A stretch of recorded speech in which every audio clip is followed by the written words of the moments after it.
Okay, here we are again for the final part of the main story.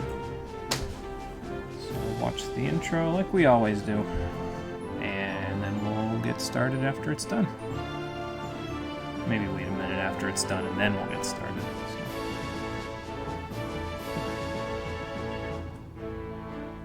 Also, I'm going to do this for myself, so I don't forget for later.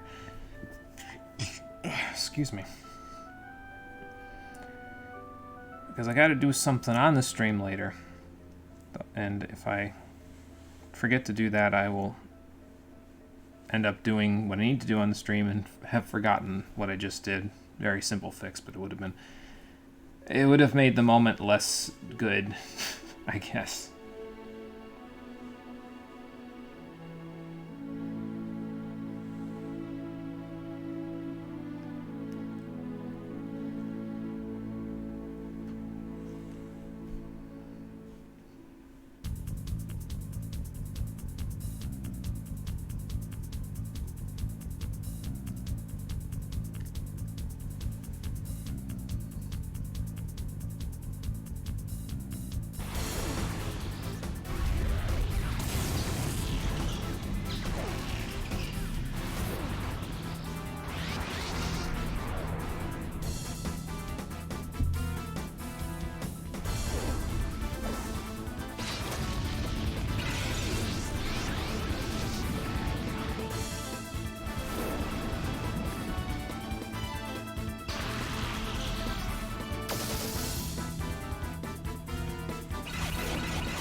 This intro always reminds me, you look at the trainer that they have in for Ruby and Sapphire, and they just look like such a stone-faced killer.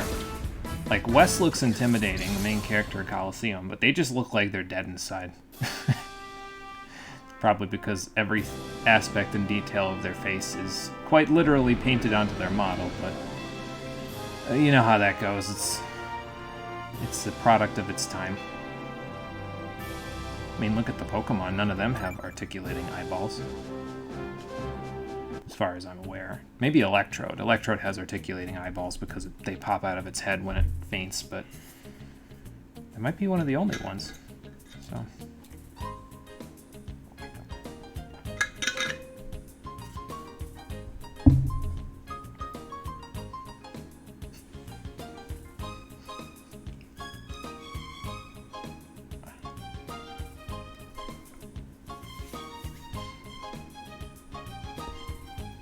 Alright, so we'll wait till both my clocks say 4:31. I just took a drink, so that's done, and then we'll get started.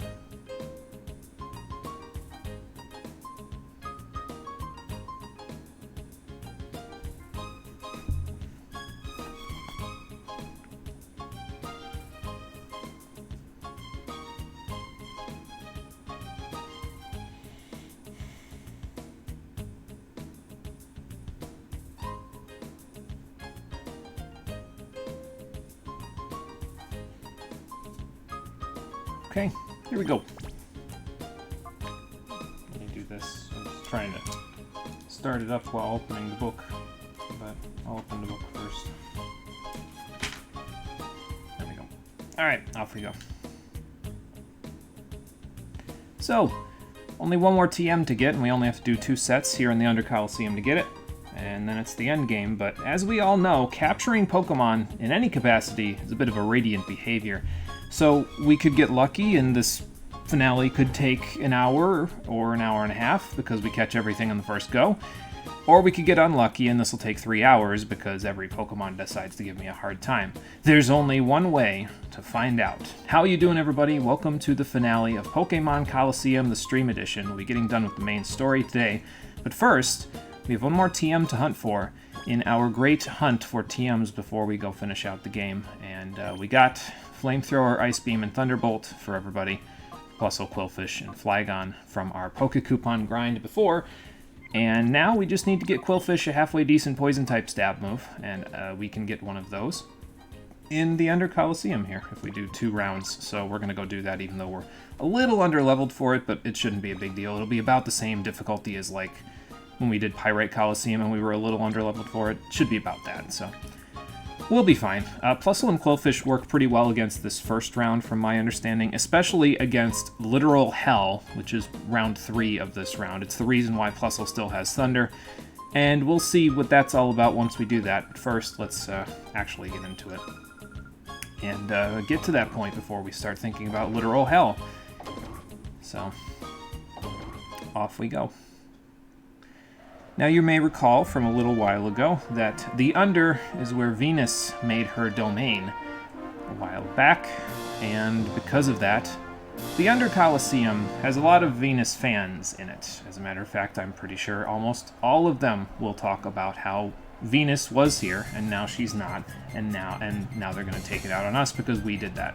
So that's okay. We can figure that mess out. Ah, man after my own heart with a Qwilfish. Fantastic. Oh, excuse me.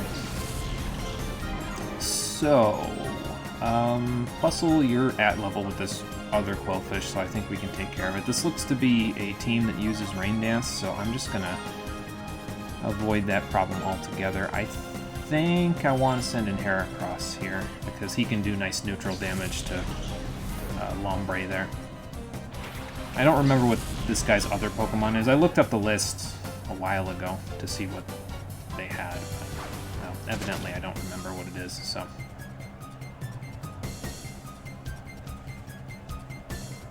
Well, that's fine. Probably would have done a little bit of damage, but not terribly much. And we have Mega Horn, so let's use it. Why the hell not? Brick Break would probably KO, but I am feeling dangerous today, and also this battle is completely, like... It's cake. There's nothing to this one. So...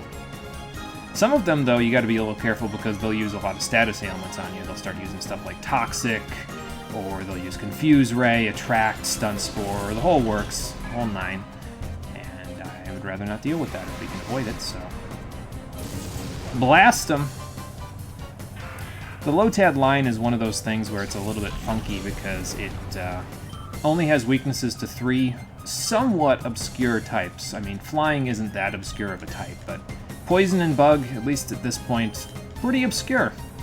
So... But now that we have a solid Bug-type move, we'll be in decent shape for that. Once we're done with this, we'll have a solid Poison-type move, so we'll be in decent shape for that, too. So, it'll all work out. I anticipate Plusle will be probably about level 58, 59 by the time we get to the end game here. If everybody else gets to 56, that would be great, but not strictly necessary. So... Before we get to the final boss Gauntlet, that is. By the time we're done with the Gauntlet, yeah, everybody will be 56 pretty easily, if not 57, so... Because there's a few trainers to fight before we fight the big boss himself. So... Thinking about it, I'm pretty sure a good chunk of the trainers in here actually use very similar strategies to Venus. Like, I'm pretty sure the trainer that's at the end of this particular Gauntlet uses... similar Pokemon and similar strategies. Excuse me, as in like Attract and Stun Spore, Confuse Ray, that sort of stuff. So, but we'll figure it out. It's fine. Am I particularly concerned about the Celio or the Seadra or that? No, not even remotely. Seadra's special defense is pretty abysmal, so this Surf should do maybe 30%, and that'll soften it up good enough for us. Although I guess I could have switched in Heracross and been fine again here. But that's alright. We'll soften him up. We'll let Plusle take care of Seadra next turn. I didn't put up a Rain Dance, so we don't... Because we don't really need Rain Dance for this fight. It's really just the third battle where you need Rain Dance. Or at least I like to use Rain Dance in third battle because it's a little easier than trying to do it the other way. So...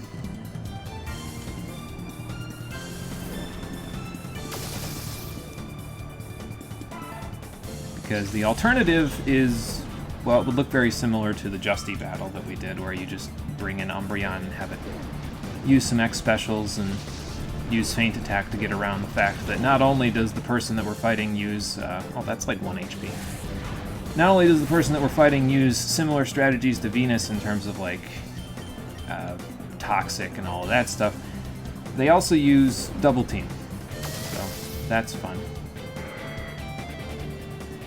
And if you don't have Feint Attack, or you don't have Rain Dance Thunder to bypass accuracy checks, you're screwed! But we do, so we should be okay. We also have Feint Attack as a backup, so that'll be good in the event that something terrible happens. I don't anticipate something terrible happening, but I'm going to knock on wood anyway, just in case.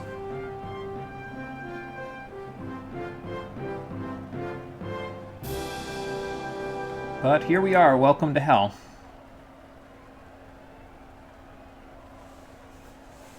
Because she'll say battle, but she is not nearly as upfront about her battle style as it actually is. Her battle style is very, incredibly much so about making your life terrible.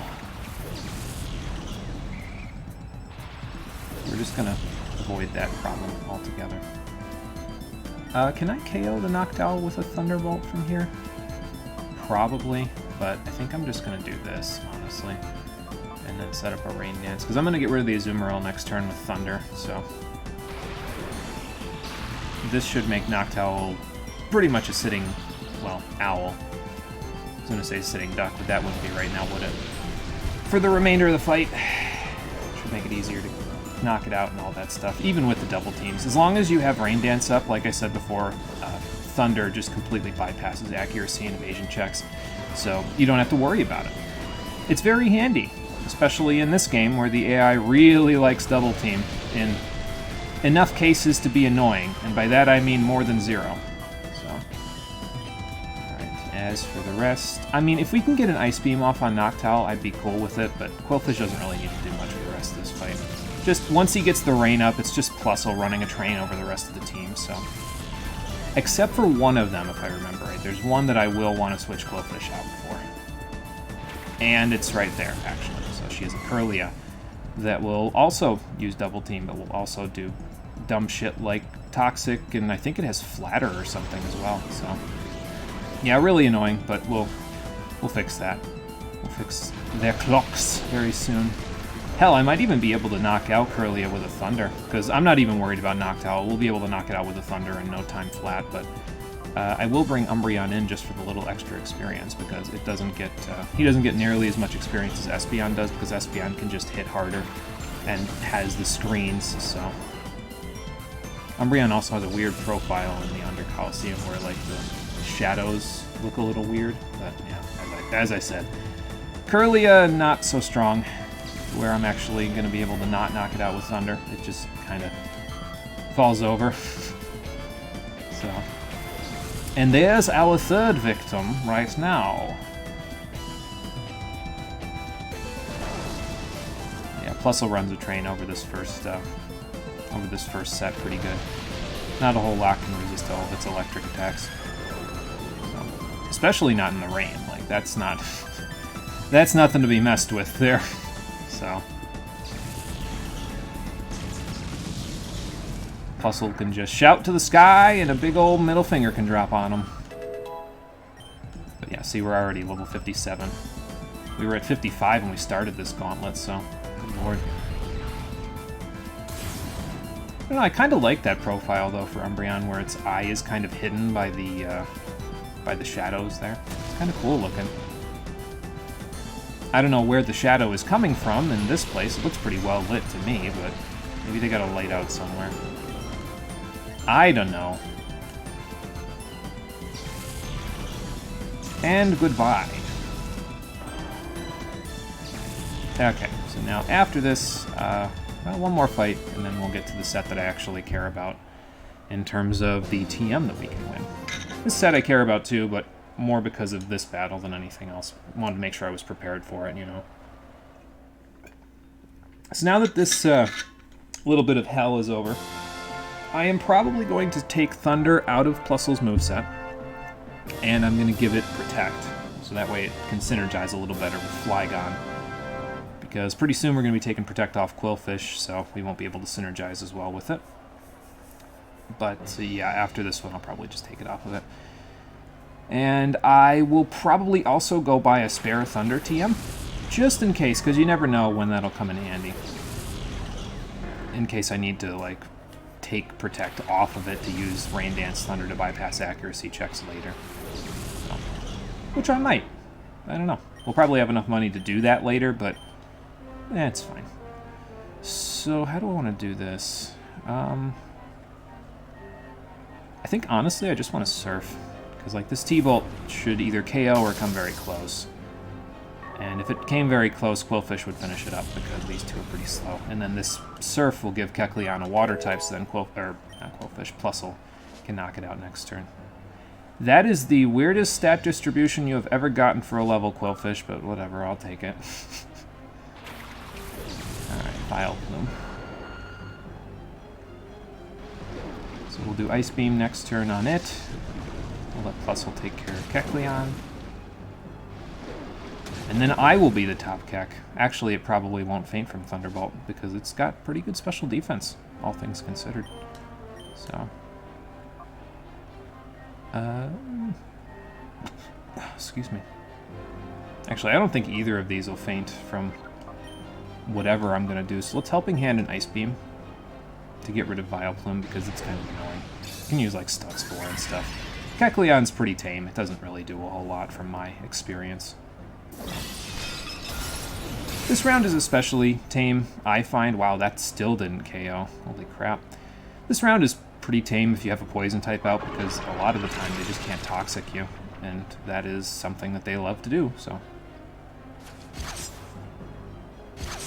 Hey, Lifeblood, how's it going? Welcome. How you doing? We're just beating our way through the Under Colosseum rounds 1 and 2. I'm going to get rid of this Vileplume and switch out here. And then once we do that, we will be in good shape to continue. We'll go to the finale after that. I don't know what the next one is going to be in her team. I guess I'll just send an Espeon. It can probably hit whatever comes in pretty hard. I don't really have much to fear from everybody else. And I can get screens up, worst comes to worst, so... Let's just get rid of you. With our new Thunderbolt technique.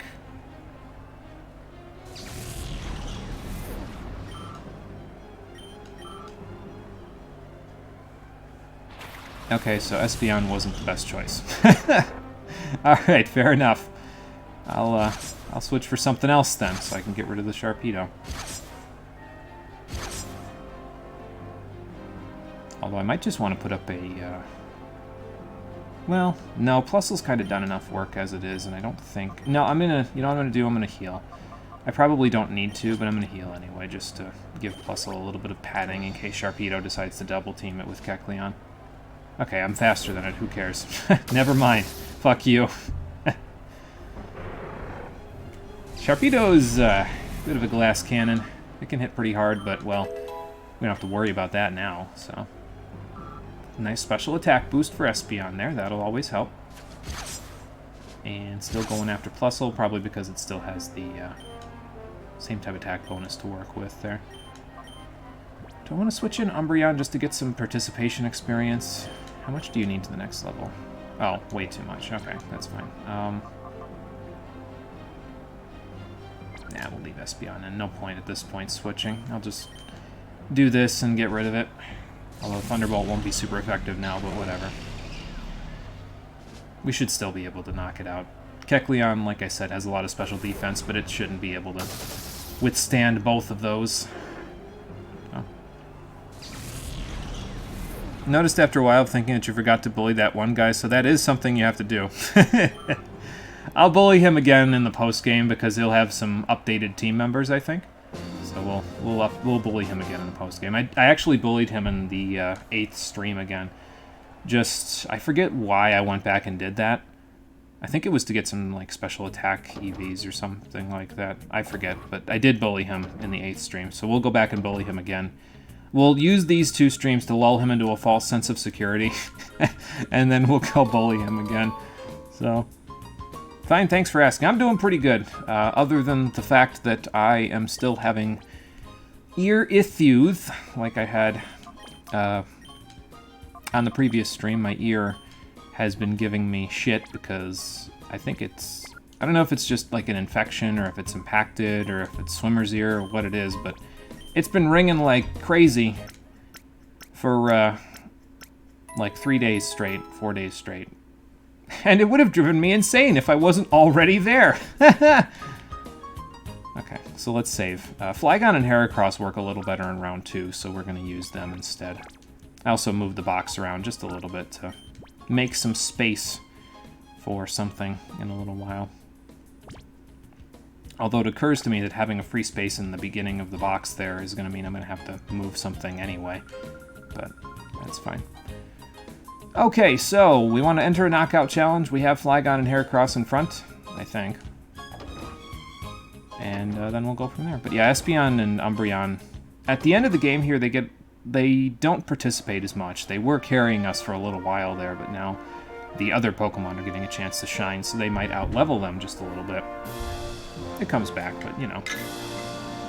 Yeah, we're doing the final boss of the story, yep. So after we're done with this round, or rather this set of 4 battles, we're going to go back to Rogam Tower, and then we're going to fight our way to the top, quite literally, because that's where the final boss is. And once we get there, there's a little bit of a gauntlet to do, kind of like a pseudo Elite Four, and then the final boss. And we'll be good. And then we'll do the post-game for the next 3 to 4 streams after this. So Flygon is a little better this round because of the fact that we have access to Flamethrower now, so we can just put it on blast and take out a lot of the bug types here. Although this might not KO Pineco, it's a little more defensive. Okay, never mind. We're good. Flygon's versatility strikes again. Yeah, Pineco definitely does go boom. That's why I want to prioritize it. That's a Ledian. I guess I can knock that out. I'll do my best. After we take care of Anorith here, which wasn't even a problem at all. And, want to switch anybody in here? I could switch in Umbreon, I guess. But Flygon's kind of got my halfway decent attack against this, which is Flamethrower, so I think I'll just keep it in. If I want to switch anybody in for participation credits, I'll switch it in for Heracross, because she ain't doing a whole lot against Ledian. Can't really hit flying types at all. Excuse me, but that's fine, because, I mean, most of the time I wouldn't want to leave Heracross in on a flying type to begin with. She's kind of 4 times weak to it, so...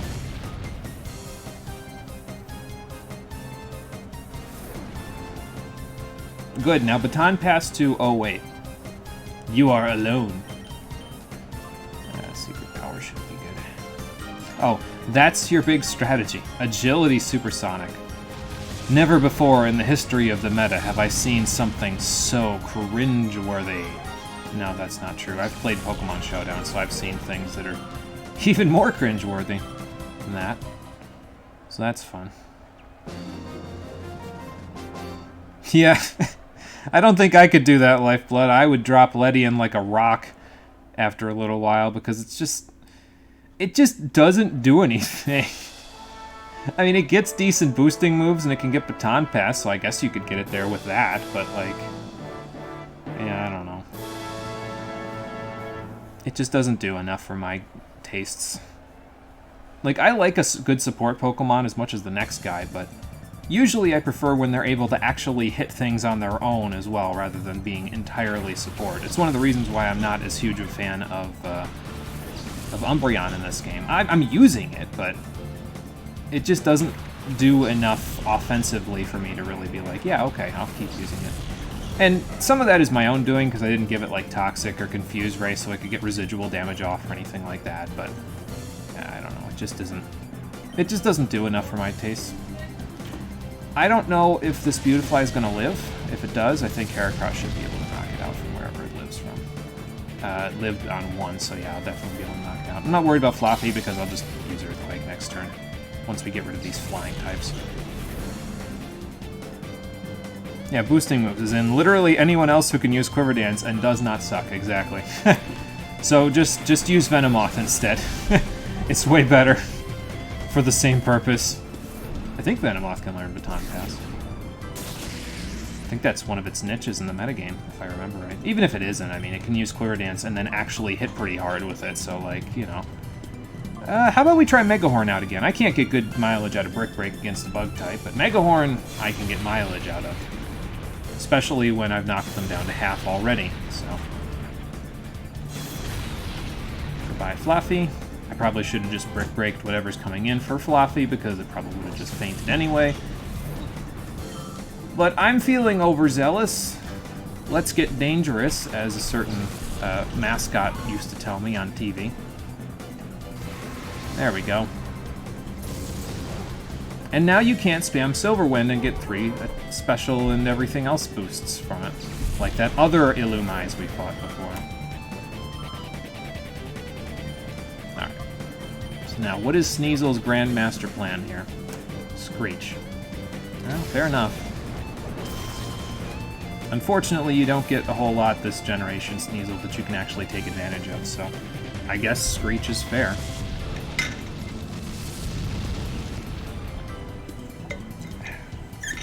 And this will send you into next week, so goodbye.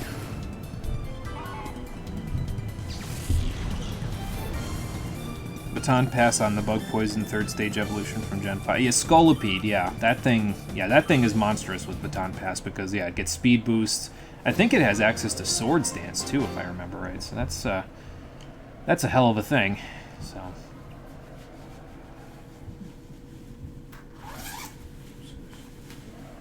Alright, 2 more. And then we'll have our TM, and we can go to the end game. So we'll be about half an hour in, that's not too bad. I anticipate the getting to the final boss gauntlet to take about 45 minutes to an hour, depending on how long it takes. There's one Shadow Pokemon we can catch in the little lead up to the final boss gauntlet. So we'll see how long that takes, but yeah, maybe 45 minutes. And then we'll go from there. Oh, I should have saved my Megahorn because here's Grumpig, so now I'm going to miss it and get completely blasted. Oh well. What can you do? There ain't a whole lot you can do other than try in this particular situation. Should I just use Earthquake? It won't KO the Grumpig, but it'll weaken it enough. Well, really it won't do enough for me because I would be hitting the Grumpig anyway and Volbeat would live. And it's the bigger threat out of the two, so let's just do this. Like, I don't care what Volbeat's going to do at all. It's fine. Even if it lives. It's fine. My luck is holding! Perfect. Goodbye, Grumpig. Again, this thing is a pain in the ass for my team as it is now, because we just don't have the offense to knock it out very easily. Its highest stat is special defense, and I only have a Dark-type move to hit it with, so... Maybe if I got Umbreon's Shadow Ball. But that would take more work, so... Hey, Marie, how's it going? Welcome. So sleepy? Yeah, I get that. I am... Well, I'm a little sleepy. I'm not terribly so right now, but I'm a little sleepy, so I get that. But I have been very, very sleepy in the past myself, so I completely understand the feeling. I'm gonna send in Plusle. Works pretty good against Masquerade, so... And then I'm just going to try doing this again. Just get rid of Volbeat before Confuse Ray's something else. Yeah, Intimidate and Confuse Ray. Yeah, Flygon was not, that did not work so well for him. But that's okay. Made it work. Swords Dance spikes, Poison spikes, and a lot of powerful moves. It was a shame it was overlooked in Gen 5 competitive. I don't know if it got speed boost until late in Gen 5 competitive, though, so that might be why it was more overlooked, was because it got it, like, near the end of Gen 5 competitive, if I remember right. I could be wrong, but if I remember right.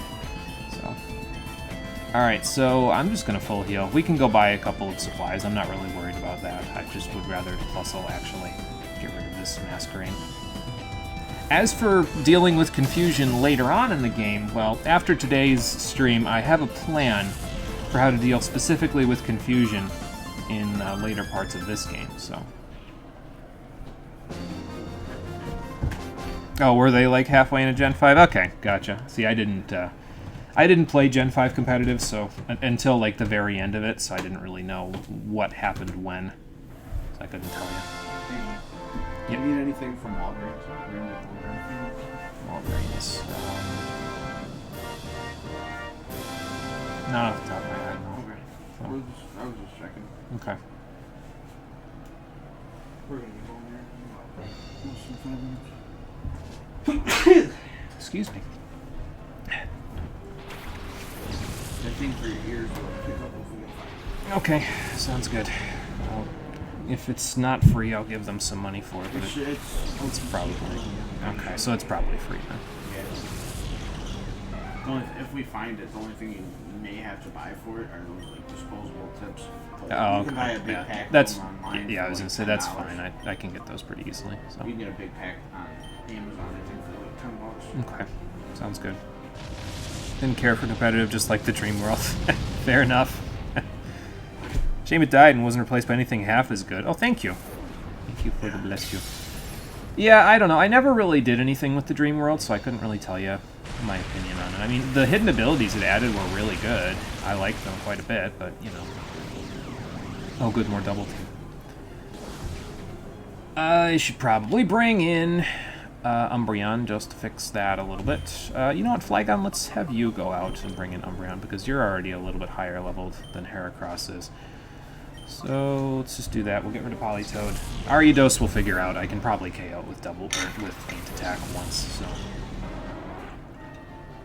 and then this way Umbreon can get a little bit of experience, so it can be a little closer to everybody else. Try to get it to 55.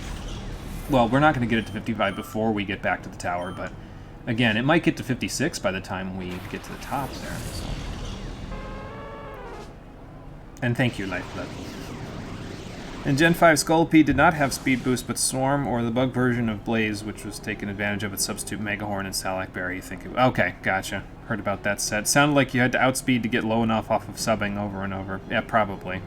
It is a pretty quick bug type, though, so yeah, like you said, it's not too hard. It's got a pretty high base speed, so. Back to Flygon? Heracross is probably going to be the target of this next attack, so I think back to Flygon. We'll let it EQ next turn. Because Umbreon don't care about no EQ. And then Flygon will probably be 56 by the time we're done. So. Excuse me. Lunch is attacking. It's good to get it out, though. As Shrek would tell me, better out than in, I always say. So. I try to listen to the words of Shrek where I can. Because he usually has a point. So, Flygon's confused. So, let's fix that. And then we'll get rid of the Fortress, and then after that we'll get rid of the Ninetales. How about that? Let's do that and that. And there we go. Easy enough. You fought too many Baton Pass teams during what little of Gen 5 you played. See, I think that was part of the meta, though, in Gen 5, was that a lot of the weather setters were in OU, and then a lot of the Baton Pass shenanigans was in, like, UU and under. So, nice 3 special attack there for you, Flygon. That'll help. Got so tired of seeing Ninjask in the lead spot to avoid being wrecked by Stealth Rocks being set up while it's not on the field. I mean, yeah, that seems like a fair strategy that a lot of people would, you know, put together. So, alright, EQ a go-go. Goodbye, Ninetales.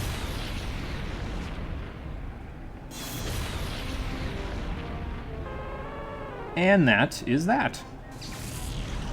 But yeah, a lot of the Pokemon in these sets, like I said, they like to kind of ape on what Venus's strategies were or kind of play off of them a little bit. But as a result of that, not a whole lot of them can actually hit you very hard. It's mostly just like, okay, well, they status me, I switch out, and that's pretty much all you need to do to really make it through this without too much trouble. So, it's really not too bad.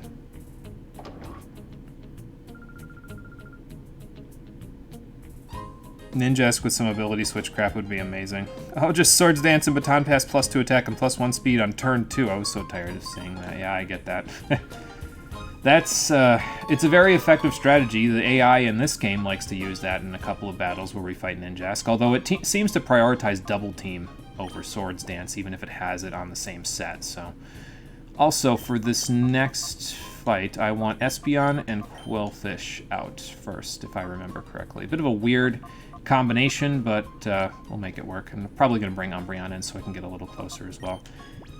But we did, however, get a new TM, so let's go take a look. It is, well, we got Sandstorm from the last round, but this is the one we came here for, the Sludge Bomb TM. Let's give that right to Quillfish. So it has a good stab move to go with its good water stab, and this will take advantage of its decent physical attack. Well, it's not even decent, it's its best stat. So, alright, let's get rid of Protect.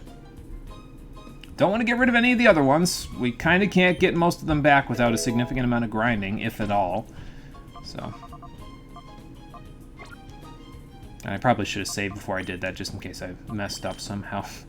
Would have had to do the whole round over again. That's okay. Ah, now there's a good move set for this game. Okay. So that takes care of that. And we are healed. Nora learned how to teleport, so that's fun. Let's save real quick. And then we're going to go to... Do I want to go into the under? Yeah, I want to go into the under to actually buy the supplies that I was talking about there, so that we can refill our stock, because we got a little bit of money from doing those 2 rounds. I think we have about 15, 16k. Okay, 17k, that's even better. So we'll just buy whatever we can at this point to make it so that we're in good shape. I probably am even going to go to the herb shop and buy a few revival herbs. Not because I plan on actually using them, but in the final boss fight, it is nice to just have something that can max revive you. And max revives in this game are very rare, so... I don't even think you get them until post-game, now that I think about it, so... Oops. Sorry, trying to pilot with one hand. Quillfish has put in some work in this game, and it's kind of support for the argument that having 100% of Pokemon in every game isn't always a good thing. It's done some good work, all things considered, even though it doesn't exactly have a really solid nature. And, I mean, it doesn't have the best stats, obviously, but also it doesn't have Swift Swim, even. It's missing Swift Swim. We have the Poison Point variety. If we had Swift Swim, the game would already be over. But, yeah, it's done pretty good work, all things considered. I'm happy with its results. I was thinking about replacing it with Feraligatr in the post-game, but I might keep it, honestly. I think it'll work out pretty okay for it. We'll deal with the ground-type weakness that our team has. It's fine. I'm not really concerned about it. So... But I'm gonna buy a spare Thunder TM, like I just did, just in case we get to a point where I'm like, okay, so we taught... Oh, we didn't teach Bustle Protect yet. Let me do that while I'm thinking about it. But at some point, we might want to reteach it Thunder so I can abuse the evasion and accuracy check that it doesn't do in the rain, so... Excuse me. Weather was OU bread and butter in Gen 5, especially rain and sandstorm with little sun and practically no hail. Yeah, pretty much. You got rain teams all over the place, you got sand teams all over the place, because when you set weather with a Pokemon, it just lasted forever unless somebody else changed the weather with another Pokemon or with another move, so... And most teams didn't run a move to set weather, if I remember right. They mostly just ran Pokemon that had the ability. So once you got rid of those, it was like smooth sailing. You could set whatever weather you wanted at that point. So, but there was a lot of switching, obviously, in the beginning of a fight to reset weathers and blah, blah, blah. So, I'm going to grind to get Feral Alligator up to post-game levels. Yeah, Golduck Supremacy. Oh, Golduck is pretty good. I like Golduck quite a bit. It's cool. Rain teams were everywhere. Swift Swim was so effing annoying. Oh, Swift Swim was an ability, that's for sure. Kid, you thought Quillfish would evolve into Tentacool because of the typing and the position in the Pokedex. Oh, yeah. Yeah, it was like right before it or something in the Pokedex in Johto, wasn't it? Or something like that. Or was that in Hoenn? I forget. But yeah, I don't think I'm going to grind for Alligator's levels up at this point. It's at 34. It's got no EVs on it, which is really nice because that means I could technically like put it on my Emerald cartridge that still works and then just get it 252 special attack EVs and run it on blast for the rest of the game. But I actually tested that by looking in the in Showdown's team builder to see how much special attack it would have if it was at about the same level as the rest of our team. And it would only have like, let's see, what's Quillfish at right now? 101. It'd only have like 5 or 6 more special attack at maximum special attack EVs than Quillfish has right now. So I don't think it's particularly worth it. I'm just going to deal with what I've got, so... Was it in Johto? Okay, yeah. See, I don't remember what position all these Pokemon are in the Pokedex. Actually, I don't think Quillfish was in Hoenn's Pokedex, now that I think about it, so... like it too. You're considering buying an R4 to put your platinum save from your emulator on your cartridge because you kind of want to pull that team into reality and legitimacy. Yeah, I get that. Yeah. Let's see, what do we got left? $9,684. Okay, fair enough. Let's buy 3 revival herbs, and that'll be all we get for a little while. I don't need any more balls. I got enough ultra balls to last us a little bit.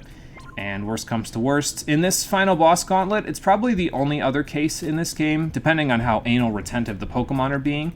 It's probably the only other case in this game where I'm actually going to consider using the glitch if I need to, because we run out of Pokeballs and Great Balls and Ultra Balls before the final boss gauntlet is over. I don't think it's going to happen, but if it does, I'll use the glitch because I don't feel like not catching something and then having to redo it all. So, but anyway, that's all there is to it with us getting supplies and everything together. Let's go get to the final boss, shall we? What did you have? Lopunny, you think? Torterra, Gastrodon? Don't remember all of them, but good thing you have your videos on YouTube. Yeah, there you go. That's a good reference point, just in case, you know, don't remember something in particular. What else did I want to do? I think I wanted to go get some X accuracies from Phaenax City for Megahorn, but I don't think we have enough money to buy more than 1 at this point, so I think we'll just gamble on 85% accuracy. I don't think that's a big deal. So, I mean, it worked out okay for us so far in the Under Colosseum, so why won't it work out now, right? I knocked on wood just in case I just jinxed myself. So. But you may recall from previously that when we were in here, we got through the 4 Cypher admins that were here, and we got up to the door, basically, the door that had all of the locks on it. We got all the keys, and we opened the door, but we did not go inside, so we're going to go do that now. I'm going to save here just in case something incredibly bad happens. There is a save point up ahead, but it's on the 2nd floor of the tower, or the 2nd floor that you go to, so... And there's a few trainers in my way to get there, so I'm just going to try to deal with as many of the trainers on the ground floor as we can with all the supplies we have. If I do this right, I shouldn't need to use too many of my supplies. But we should be stocked well enough with... I mean, we have 25 of each of our main healing items at this point. I have 15 full heals, 15 hyper potions. We should be stocked well enough to where I don't have to worry about using all of those up through this whole gauntlet. It should be fine. Oh, another email. What do we got here? Please don't be Egan with another gift for me again. Shadow Pokemon list. Okay, that's a little easier from Net. Sniper, I did it. I analyzed the data ROM and managed to extract a partial list of Shadow Pokemon. For the time being, I've identified 29 Shadow Pokemon. There appear to be more, so I'll send updates when I find them. Yes, Net, there are more, because if we look at our snag list here, we have quite a few more. We've got 35 so far, although he does have a couple of other ones that we don't have so far. We've got Bayleaf and Quilava. Probably those were the ones that were from those other trainers that were with Mirror B way back at the beginning of the game when we picked Croconaw. But there's also a Shadow Metagross lying out there somewhere, and that just spooks the hell out of me, so I guess we'll have to keep an eye out for that one. I have a feeling I know who has that one, though, and it's not going to be pretty when we get to that. Anyway. Ooh. I don't believe you. There's no way. Yeah, I was gonna say. You mean to tell me all that grinding I did on Mount Battle and all of the stuff I did in the Under Colosseum was within the same day that Realgam Tower opened? I don't think so, sir. Alright, so this guy's team is actually pretty interesting. It has a pretty good strategy to it, surprisingly enough. I'm going to try to avoid having him actually do his strategy, but we'll see what we can do here. So the first thing you want to do, no matter what, is you want to hit the Graveler with whatever you're going to use. Just aim for the Graveler. It's protecting, that's fine. Likely Nuzleaf will use Fake Out, which is also fine. That's probably, I was going to say, on Espeon, so I'm not going to get the Psychic off. The Surf was mainly just for Graveler. I'm not worried about it, though. Because, in a moment, Nuzleaf, we can take care of it, and we'll take care of Graveler too, so no big deal. I should be able to take it out with Psychic, but I can just use Surf as a precaution. Okay, so it got 2 Protects off in a row, that's fun. This guy, what he normally uses is he'll normally have his Graveler use Focus Punch, or he'll have his Nuzleaf protect, and then his Graveler will use Explosion. And then when he's done doing that, the Nuzleaf will use Explosion. So he's probably just doing, yeah, I was gonna say, he's probably just doing it in reverse order here, which is fine. And then he's got 2 more Pokemon that know Fake Out after this, so that's why you want to try to blast the Graveler, no matter what you do, because that way you can get rid of it. So this team has actually got a bit of a strategy to it, surprisingly enough. It's the reason why you might have to go back to the healing point after this, so. But as you can see, he's got a Hariyama. It's going to fake something else out. I'm just going to keep aiming for the Graveler because it's got Focus Punch and it's got Explosion, and I want to get it the hell out of here as fast as I can. So, I'm not even worried if Espeon gets hit again. It's fine. We'll just get Fake Outed after the Graveler gets off the field by the next thing. So, but that's no big deal. Once you get past the Graveler and the Nuzleaf, it's pretty tame. I think Hariyama might have Focus Punch, but I've never really had this battle last long enough to where I actually care. So, and we got a Lombre. So it's going to Fake Out as well. And let's see. I'm going to aim for Hariyama, but I'm also going to Sludge Bomb it, because I should be able to take it out from that range with Sludge Bomb, even if I get Fake Outed on Espeon.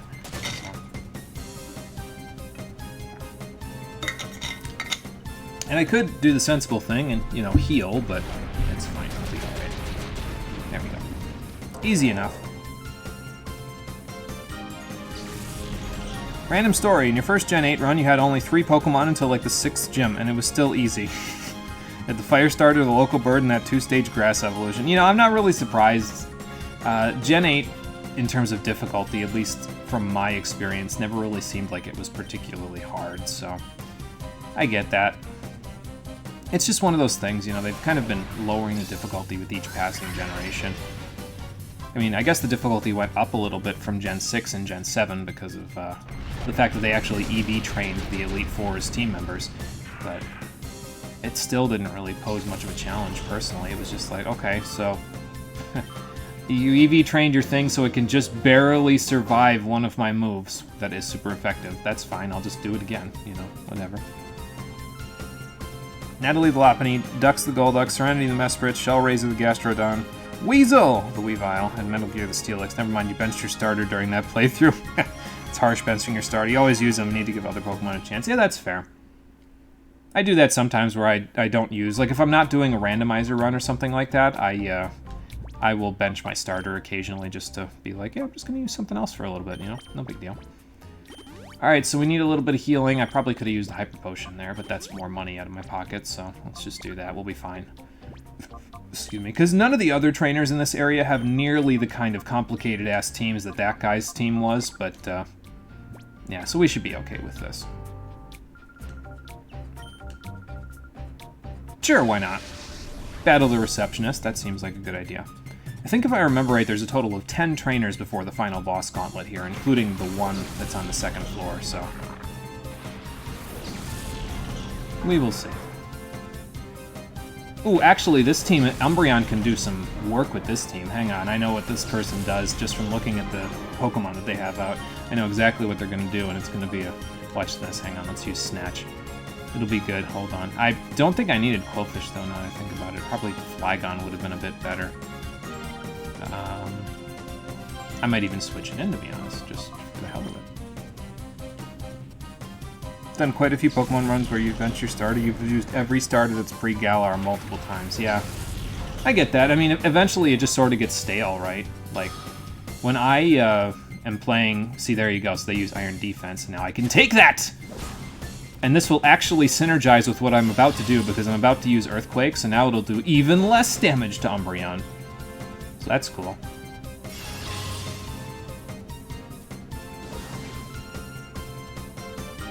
Although I don't think I'll use Earthquake this next turn. I think I'll use Feint Attack here, and I'll use Flamethrower on the Mawile because it'll actually KO it, so, you know. Because its special defense was not raised, so, you know. And I could have kept going, because I think she uses Iron Defense multiple times in a row, but yeah, I'm not worried about that. Gen 6 and 7, you had EV training, you would have never noticed because of how weak Gen in Gen 6, the Elite Four were in Gen 7 somewhat challenging, especially the Grass Trial. Yeah, and they might have had EVs on the Trial Pokemon as well, now that I think about it, so... I don't know. I just know the Elite Four had EVs on it, so... Yeah, Umbreon's about to be a house. Gonna put it on blast now. Just use the Earthquake, because it'll work pretty good for this particular combination of Pokemon, and then we'll go from there. Here we go! Let me take like 20 damage real quick from my own Earthquake. 30. Okay, fair enough. We took like 55 before with Umbreon, so that's very nice. But Umbreon is actually really good for the final boss gauntlet, particularly for the final boss fight, because the final boss likes to use boosting moves. Or at least sometimes likes to use boosting moves. This game's AI is kind of weird with boosting moves, and sometimes it just doesn't use them, because I don't know why, but it just doesn't. But sometimes it does, and having Snatch for that particular fight will make it a lot easier, because then they can just try to use the boosting move, and Umbreon will take it and be like, hey, I'm at +1 now. Hey, I'm at +2 now. Hey, I'm a Murderfest now. So there you go. Struggled with Zero of the Trial. Still don't know how people struggle with Mallow's Trial. Used a Salandit and trivialized that fight. You mean the Scizor that can't remember how to use swords? Yes, that guy. That guy is the one, yeah. What does this other trainer do? I don't remember what she does, but I do need to get Umbreon a little more experience, so Heracross maybe we'll send in. That sounds like fun, right?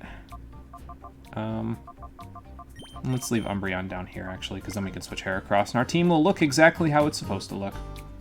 Hi. It probably will, for as long as it's open. I can't guarantee it'll be open for much longer, though, not the way I'm going. Fair enough. Yeah, I don't remember the trials very well in Sun and Moon. Probably because I didn't really have particular trouble with any of them, to be honest, so... I don't know. You had one too, but you had the water starter, and it can heal itself, and on a side note, you do not like to use cheap tactics like poison. Well, I mean, if you're like an Umbreon and you don't have really solid offense otherwise outside of poison, I can see it. But I usually just don't have the patience to wait for poison to KO stuff, you know? Like, the only time I've ever had the patience for that was in that one Chansey trial in Pokemon Let's Go Pikachu when I used Toxic to KO that Chansey, but I was doing other things while I was KOing that Chansey. I wasn't just stalling it out, you know? So.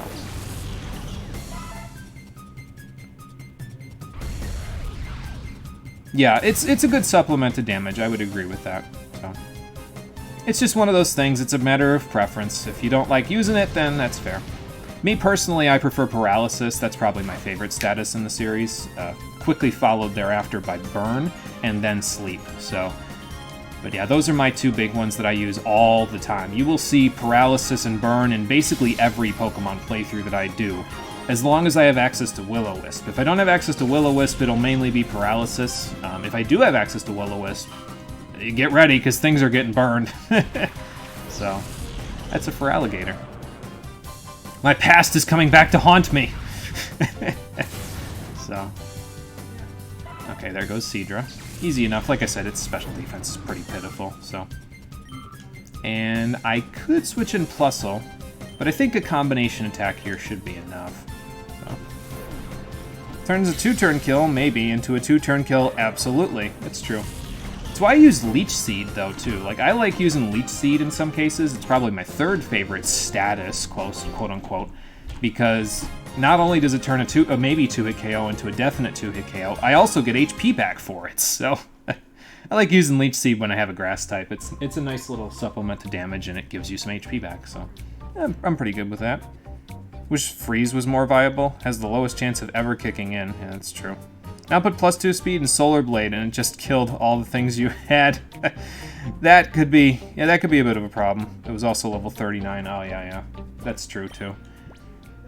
It didn't really... See, it's weird, though, because, like, the levels of the Pokemon in here are so low, and then you get into the final boss gauntlet, and everything is, like, super high-leveled for some reason, and I'm not really sure why. But, I mean, it's fine. Whatever, but... It just seems strange that all of these guys have, like, level 40 Pokemon, and then you get up into the rafters there, and they're going to be having, like, mid-50s for their levels, so... I don't remember if this is a good setup for these particular trainers in here. I know it's a good setup for the person at the counter, but, you know. Oh, really? I guess my reputation precedes me once again.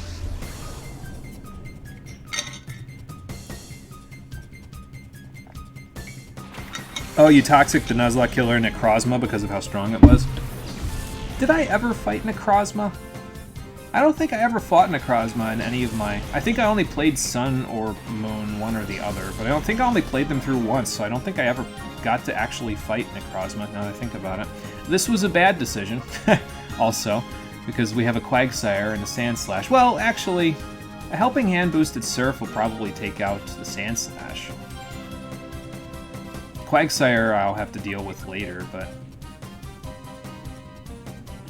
Or I could just Ice Beam and take out the Sandslash anyway, and get something in here that can actually take care of Quagsire. How about that? That seems like a sensible idea. First playthrough you had the Fire Starter, but it was in your box because Gen 7 mandated the EXP share, so you ended up having like 12 or so Pokemon. Yeah, and I did that in Gen 6 as well. Had like a nice mixture, and I rotated my team out a whole bunch. Kind of played it like Ash played it, his team in the later generations from the anime, where I would constantly switch stuff in and out. So...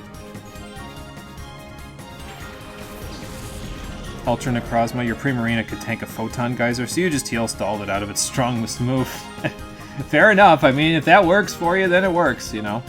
I don't want to use Surf because that Quagsire could, and probably does, have Water Absorb, and that would give it HP back if I used Surf to KO this Donphan, so I'll just... Or I could just KO the Quagsire before that becomes a problem. That's fine too, but then I can Ice Beam the Donphan and we'll be done with this fight, and that wasn't too bad. Again, Flygon's versatility will make it be a higher level than everybody else because I'll just be using it as a kind of a catch-all, like a Swiss Army knife, you know, in a lot of situations. But, yeah, it's fine.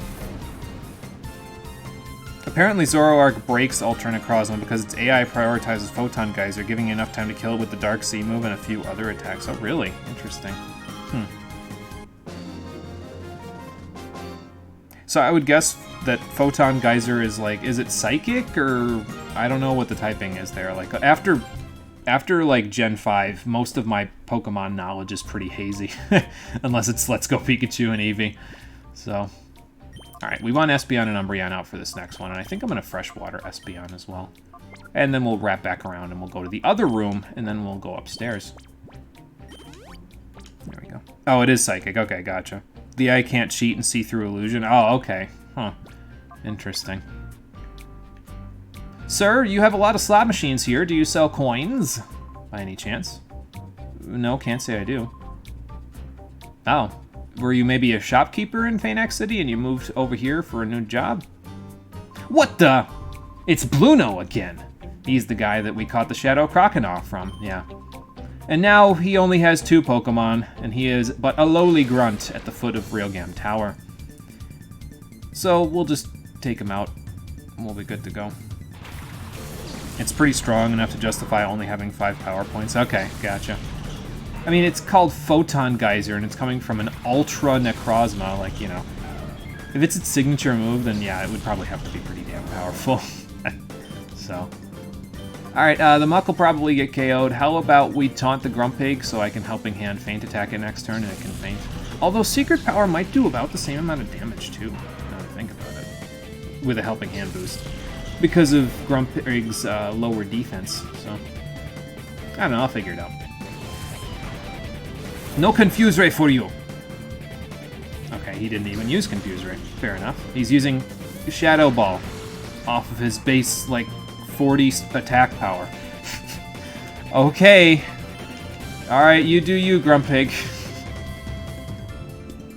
Ultra Sun and Moon had Necrozma with higher stats than Mega Rayquaza, and a boost to all stats. And yes, Zoroark killed Ultra Necrozma because it does not recognize the Zoroark and it thinks it is the disguise. Oh, okay, gotcha. That's interesting. I guess that's one way to, you know, take it out without too much of a problem, so. Yeah, Ghost didn't really get a whole lot pre-Gen 4. The only one that had a passable stat for the main stab, which was Shadow Ball, was Bayonet.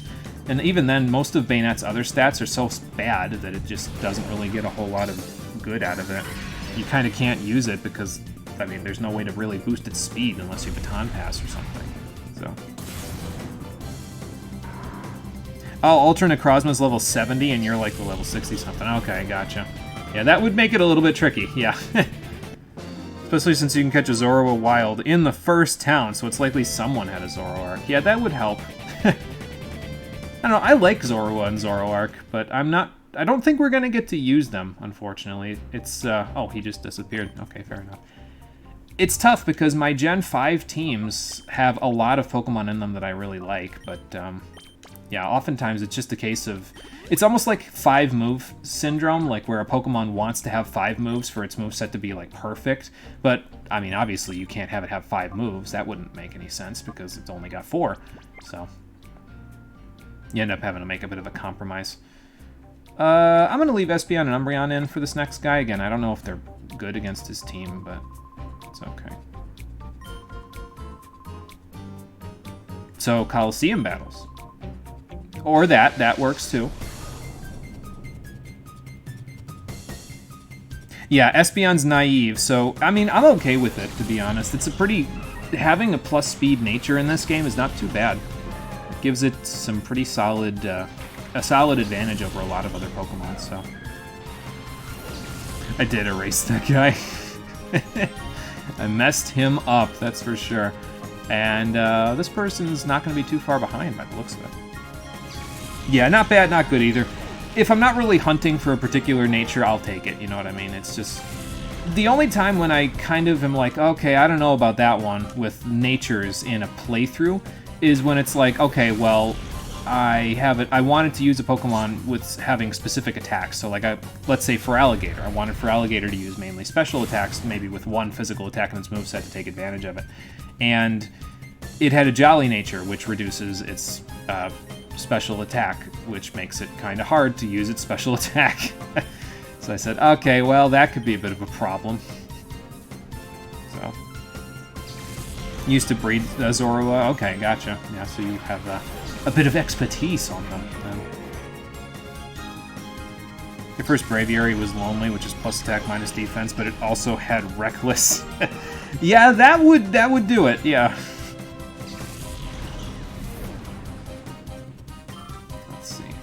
We got a Magneton. I can probably Reflect next turn and be fine. Oh, definitely going to Reflect an Earthquake next turn then with this team composition.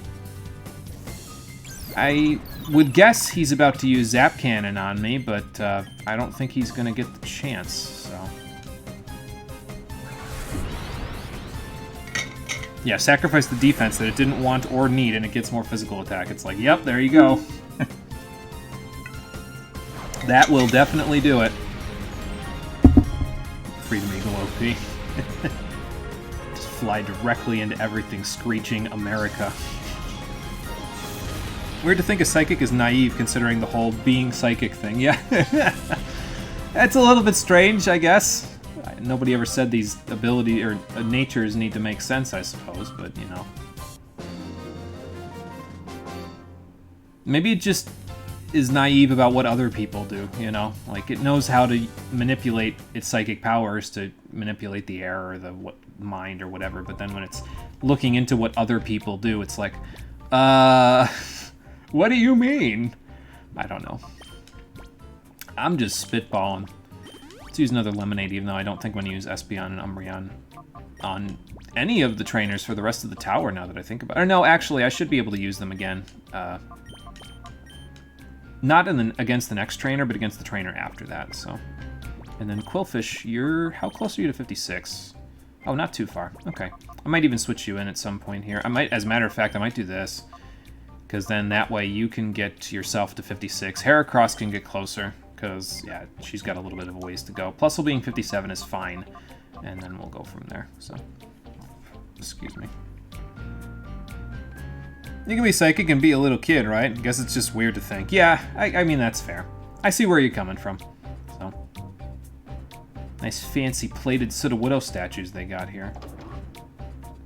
I was gonna say, is that an automatic door? No, it's the bodybuilder smacking me in the face with his gigantic pecs. Alright, fair enough. Let's see what you got there, friend. I've already seen your muscles. Probably more of your muscles than I ever actually wanted to see. Now let's see what you got in a battle. actually decently higher level Pokemon than the rest of the people here, to be fair, so... You don't remember this room or the other door you went through, to be honest. Yeah, I didn't really recall there being much of anything in any of these places. Mainly I remember these two rooms for what they do in Pokemon XD, so... But not in this game. I got nothing in this game, so... That wasn't even super effective yet, and it's still one-hit KO'd. So... I guess this won't be very much of a battle, considering he's only got 2 Pokemon. Yeah, so in Pokemon XD, they repurposed the Realgam Tower for something else, and the room on the right here is the Battle CD room, and we'll talk about Battle CDs when we play Pokemon XD, but I'm probably going to do all of them, because they're kind of like the precursor to Pokestar Studios from Gen 5, actually, now that I think about them for more than a second. So they're kind of the precursor to that, and I really enjoy Pokestar Studios in Gen 5. It's like one of my favorite mini-games in the series, other than what the other room has in it in Pokemon XD, so we'll get to that too in a little bit. So, but for now, it's fine. We'll just do what we've got here. Alright, so basically everybody is at or above 56, and after this fight, will you two be there? Well, Umbreon probably won't be, but Espeon will be there, so that's okay. I will probably have Quillfish and Heracross go in against the next trainer up on the second floor, which is the second to last trainer before we get to the final boss. Yeah, you guys got food? That sounds good. Oh, that's no good. Oop, I have to take this call. Sorry, hold on a second. I'll mute my mic so you don't have to listen to me.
Sorry about that. That was a call for my ear, actually. I had to make an appointment with an ear, nose, and throat specialist. And I called earlier and they hadn't gotten back to me, but they got back to me now, thankfully. So I had to take that one and they needed some info, so I had to take a few minutes. And unfortunately, I didn't see what was going on in chat the whole time because it was going off on my computer screen, but it disconnected me from the chat on my phone, so I can't go back and look at any of that. If anybody said anything they wanted me to see when I came back, feel free to say it again. So, yeah, Sludge Bomb was not yet super effective against Wigglytuff, but it worked pretty good. That is a pretty good ringtone, yeah. It's calling from The World Ends With You, in case anybody wants to know. I thought it was appropriate for a phone, you know? So. Anyway, this lady wants to battle us in a Pokemon battle instead of serving us a meal, so I guess that's fair enough. My Pokemon will get something out of this. Don't forget our bonus question. How many writing mistakes do I make over the course of this video? Type the answer in the comments. Yeah. Oh, it's okay, Lifeblood. Don't even worry about it. Like I said, sometimes I can't even English on this stream, so if you make a couple of typos, it's not going to bug me. So, alright. Do we erase this Chimecho with Feint Attack? I mean, Noctowl probably gets erased by Psychic, even though it has high special defense. But Chimecho, even with the level disadvantage, might not. We'll see. Excuse me.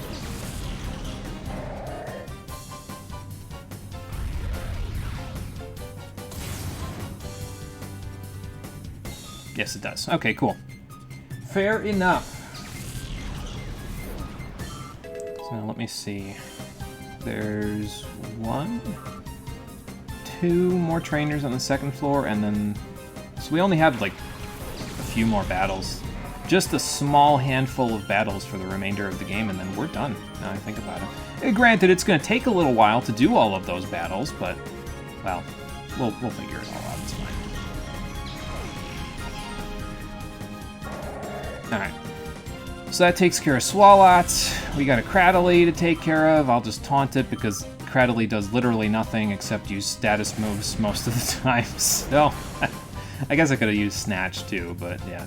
I mean, I could have snatched its stockpile. That would have been kind of cool, but oh well. And we'll just whip right through this battle because there's not a whole lot going on here. And then once that's done, up to the second floor we go. Swalot is one of the most lazy designs in Pokemon in name and appearance. And its stats are pretty, like, evenly distributed too, aren't they? Like, it doesn't really have a whole lot going for it. It's got a pretty generic name, it's got a pretty generic design, it's got a pretty generic stat spread. It's not a whole lot happening there, you know? Puzzle's almost 58. I might get it there. Maybe, at some point here. Let's see. You're probably going to come with me into the fight. No, I need you in front for the next battle as well because you're good against a couple of things. So, actually, let's put Umbreon up front. I'm just swapping the team around using weird combinations this whole time, that's all. And no, that's fine. We'll just leave it as it is. Put you down there. And there we go. Alright. So we'll bring Umbreon. Oh, I can't get out this way. Excuse me, Nora. Kind of a snazzy little place they got here. Unfortunately, you can't use the jukebox or the instruments for like a sound test. That'd be kind of cool, but yeah, you can't do that. Okay, well, we've gone left and right. The only place left is center. Oh, you're in disguise again? Oh boy. I mean, you look a lot taller in that disguise. Are you in a bodysuit or no? He's just Silva. Maybe it's just the perspective because he's 2 stairs above me. I don't know. Oh. Well, that might be the Shadow Metagross I saw on my snag list. Oh boy. Anyway, let's go upstairs and we'll meet with our destiny and also a save point, thank God. Because we're really going to need that save point. Both before the final boss gauntlet and then also again before the final boss gauntlet. We'll need it twice. So. Uh-oh. There he is. Da boss. I'm impressed that your hair is flowing, even though is there wind in here? Did you guys install that? Is this like an open air thing or something? So this is Nascour, and yeah, we met him very briefly outside of the mayor's house at Phaenax City that one time. I don't know what the hell he was doing in the mayor's house, maybe delivering a threat? I don't know. But now we can go and fight him once we get upstairs, which is where he's going to wait for us.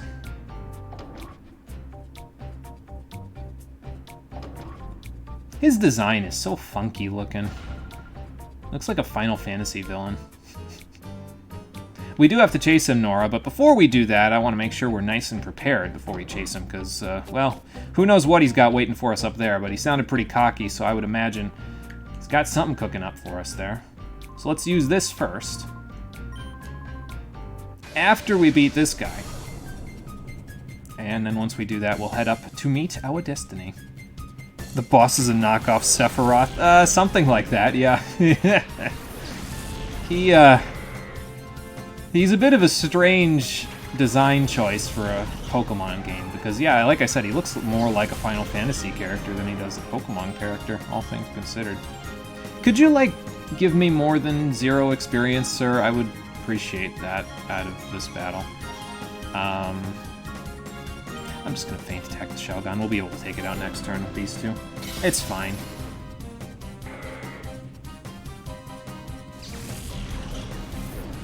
I think I saw you say that it was your show, Lifeblood, because you were alone now. Did Marie head out while I was on the phone? I didn't see, unfortunately.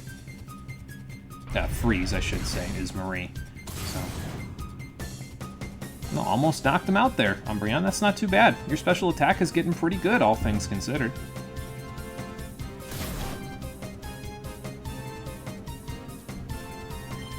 But yeah, this is no problem now. We'll just take it out this turn. Heracross, do yo thing. Well, that would have KO'd about 2 of them, but, you know, it's fine. Whatever works for you. Oh, Umbreon, come on now. Okay, fine. We'll leave you at barely scratching level 56, chomping at the bit to get there. But yeah, that guy just disappears just like Bluno did, so he must have learned from the best. We can heal up here now, though, so that's good. I don't gotta use more of my supplies to do that. And you don't gotta go all the way back down to the other thing for a, what's it called? For a save point, so that's pretty good, too. Alright, so Flygon and Heracross will be pretty good, I think, against this next guy. I'm not really sure what this is a picture of. Just looking at it, like, I can't tell what Pokemon that could be there. Like, even looking at it upside down. I mean, it might not be a Pokemon. Maybe it's just supposed to be a landscape, but I can't really tell what it could be. Huh. Well, maybe you can see something that I don't there, ladies and gentlemen and those of non-specified genders. I don't know. So, but anyway, let's save right here real quick, and now we can head on up the stairs, see if we can take the same elevator that Nascour used to prepare to meet us. No door on the right side on this floor, though, unfortunately. Cool Entei statue they got there, though. Oh, there is another elevator. Okay, yeah, so you can't get into this one because, well, he took it, so it's gone. So let's go up the other stairs and take the other elevator, then. And see the cool... I think there's a Raikou statue here. Yeah, there it is, up in the top right corner. Alright, let's take the other oh, never mind, I guess we won't. Well, how do you expect me to meet you, Nascour, if you just take both of the elevators up? Oh. Or somebody could take the elevator back down.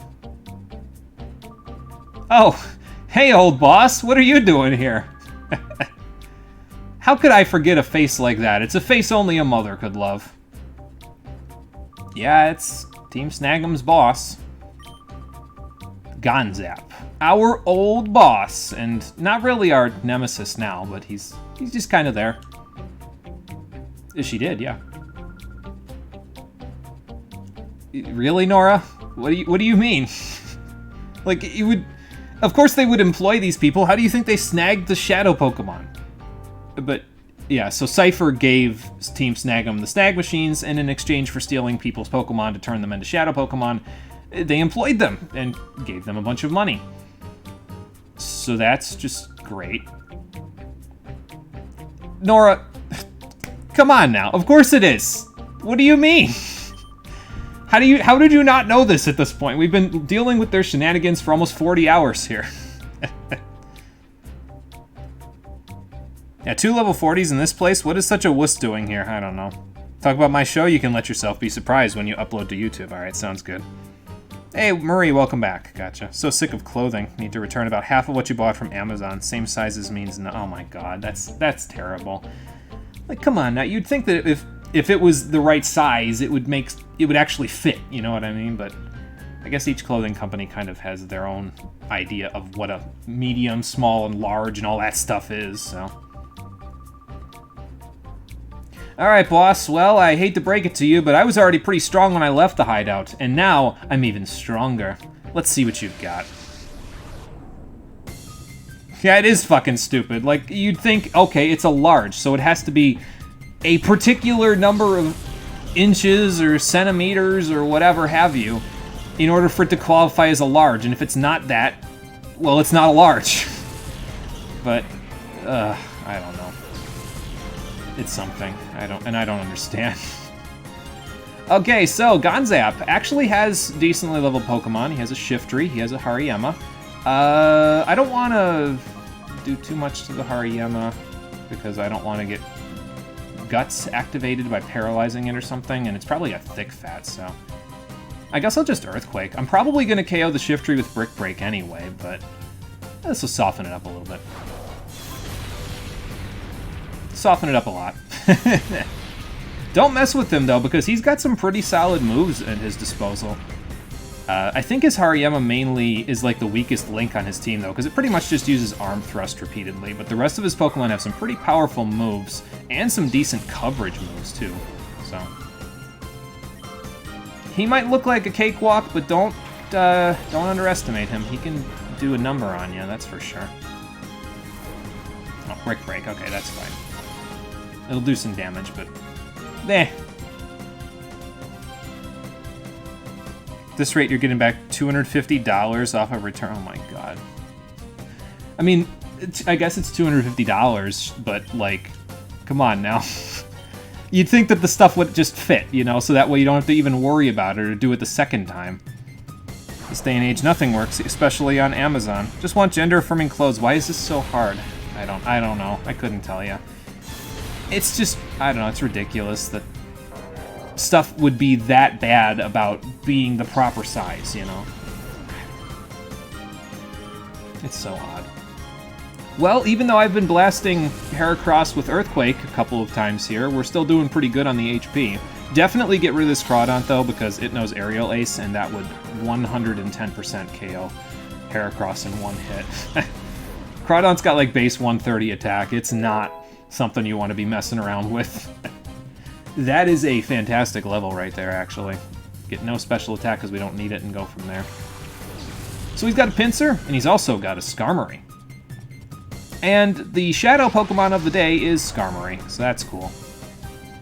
So we will take care of that in a moment. I want to Flamethrower the Pinsir, and then I want to get Heracross the hell out of here, because I'm going to need somebody else to help me soften up the Skarmory with Flygon's help, so... yeah, it was +0 special attack. That impish nature helping out with that one. That's for sure. This will get Umbreon to 56 at least, and... well, I'm not worried about Quillfish getting to 56, because I'll be using it in the next area that we go to, in the Gauntlet, the Final Boss Gauntlet, so... yeah, $250 is going to be turned back around on clothes, because you do need those clothes, yeah. Yeah, so it's just one of those things, you know? It's like, come on now. Like, at this point, all you're doing is wasting time. Not you, Amazon, is just wasting your time at this point, so... people are stupid, apparently. I mean, probably, yeah. Again, it's just like... different companies, and I've had this experience, and I don't know why it is like this, but different companies seem to interpret a specific size of clothing differently. And I have no idea why they would do that, but... I don't know.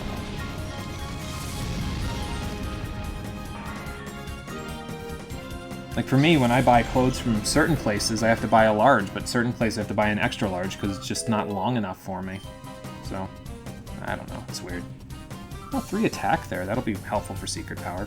I'm using Secret Power here, by the way, because the added effect is paralysis, and also it'll just chunk Skarmory for a very small amount of damage, which is exactly what I want to do. I don't want to feint it, so... Because we gotta catch it. And it'll probably be a pain in my nuts to catch it, but we'll do what we can, so... let's see, let's just eliminate Flygon, that's probably fine. And then maybe I'll swap in somebody else after I paralyze it with Dragon Breath. Or Secret Power. Dragon Breath is a pretty good move for Flygon, though, in this game specifically. Obviously, it's not the strongest Dragon-type move that it can get, although you don't get Dragon Claw till the post-game. But it's a nice base 60 power move with the added paralysis chance, and both of those are very good when you're trying to catch Shadow Pokemon, because usually Dragon-type moves are pretty neutral, if they're not resisted against like something like Steel-type. Like this. And even if they are resisted, well, that's what we want, because, you know... There we go, we got the paralysis proc.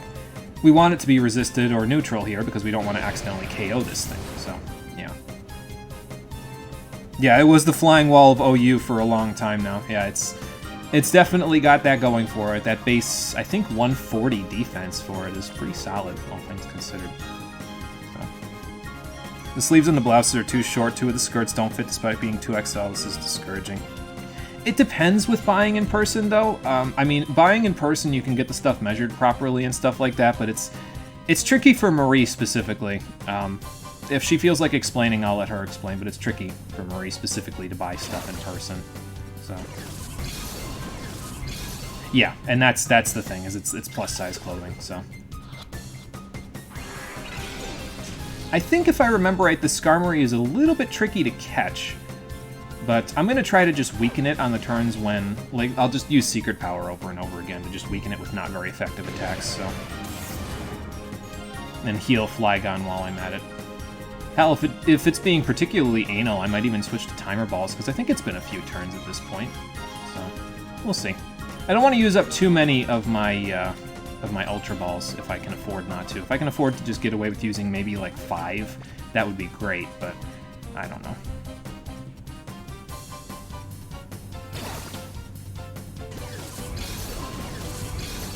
But we'll see. Like I said, though, these Shadow Pokemon are a bit radiant in terms of whether or not they decide to be nice and stay in the ball. So, the rest of the stream could take us 45 minutes, the rest of the stream could take us an hour and a half. We'll see. Because there are more Shadow Pokemon to catch in the final boss gauntlet. You didn't think they were just going to let us go without catching any Shadow Pokemon, did you? No. There's, I think... a few more. There's a few more to catch. I don't want to say specifically how many just yet, but I think there's at least 5. We'll say it that way. There's at least 5 more Shadow Pokemon to catch besides this Skarmory today. So.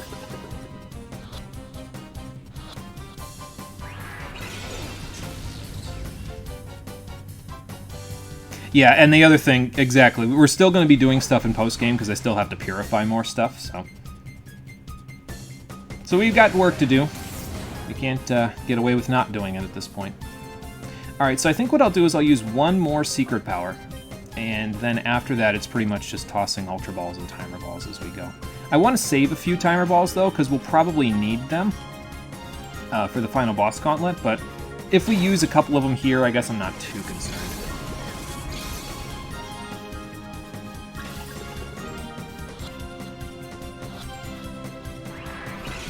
Really likes that 2 shakes, doesn't it? Yeah, I don't want to accidentally, like, crit it or something and take it out, so. Okay, so now, let's try a Timer Ball, and then we'll just alternate between that and Ultra Balls for a little bit, because I think we've used enough turns. And then, I don't know, just alternate between Snatch and Taunt, I guess. I'll call it, maybe. Call him.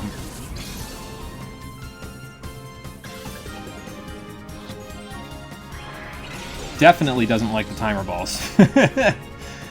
Oh boy. Well, at least we finally got a pair of hacks out of the whole thing. So this will be our life for the next 5-ish minutes, I think. I don't know why, but this Skarmory, it doesn't usually like using Shadow Rush for me. I don't remember if I've ever seen it using Shadow Rush. It mainly just uses, like, Steel Wing and Air Cutter. I think it also has Drill Peck, but I'm not 100% sure, so... Hey, we got it! Perfect. Nice. So we only used 5 Ultra Balls and 1 Timer Ball, so I will take that. That is not bad. It's gone a lot worse for me in the past, so... Well, thanks, old boss. I'd like to believe I've gotten stronger. Do Shadow Pokemon remember the feelings they once had, like remember the feeling of love? Does it help them to be purified? That's exactly what's happening, actually, when they're being purified, is they're remembering the old feelings that they had when they were not a Shadow Pokemon, and that connection to their feelings allows their heart to open back up, and once you get it fully opened, it unlocks the ability to purify them, and then they become their old selves again, basically. So yeah, that's exactly what's happening, really. It's just them reconnecting to their emotions. So... I don't know about that, boss. You guys are still affiliated with Cypher, and I don't really think I'm too keen on that one. Sorry. Even if you say yes, he basically says the same thing, and he says, there's no going back for you now, get going. So now you can take the elevator up. Also, here's the Suicune statue that they've got here, because we showed the other two, so I figured I'd show that. But before you go up there, you absolutely, absolutely want to come back down here to the save room, heal your Pokemon all the way up, and save, because... Once you go in there, you're kind of stuck for the next 45-ish minutes with doing that. And there will be Pokemon to catch, and you don't want to miss them if possible, so... I'm going to switch Espeon and Umbreon in front because they're usually a pretty safe neutral bet against most of the stuff we're going to be fighting here, so... Konzap is actually pretty smart. The offer was hollow on purpose because there is no turning back after you blew up his base. Yeah, he was just ribbing you. He's just like, nope. I mean, I could say it, but doesn't mean I mean it. So. Okay, now before he gets any bright ideas to go up and confront the boss of Cypher himself, let's go take the elevator that Gonzap brought down so graciously for us, and then we'll go from there.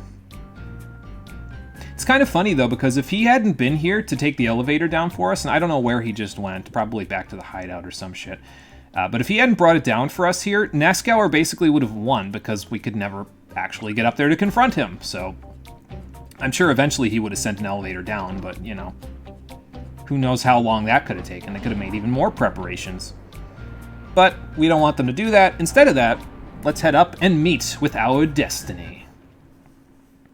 At the top of Realgam Tower, in the newly built Realgam Colosseum. Yes, they built a Colosseum at the top of their fancy new tower to host a whole bunch of battles. And as it turns out, we're the opening act. That's just great.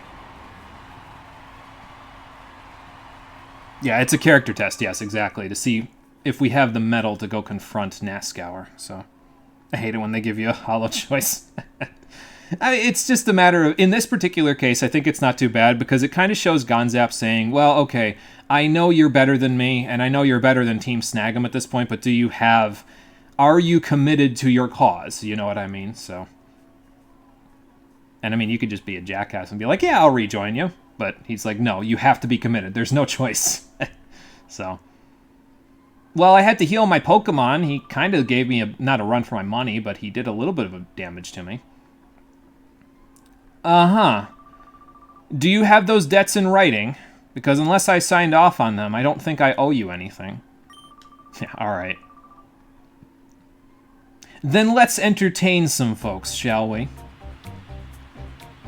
So like I said, Realgam Colosseum behaves like a pseudo-Elite Four, because before you can fight Nascour, you have to fight 4 trainers, almost like a regular old Colosseum fight like we did in Fanac and like we did in Pyrite, where you have 4 rounds, and that's the end of that section of the Colosseum. Except in this case, there's 5 rounds, because you have to fight Nascour at the very end, so. You cannot lose if you do not fight. This is true. This is very true.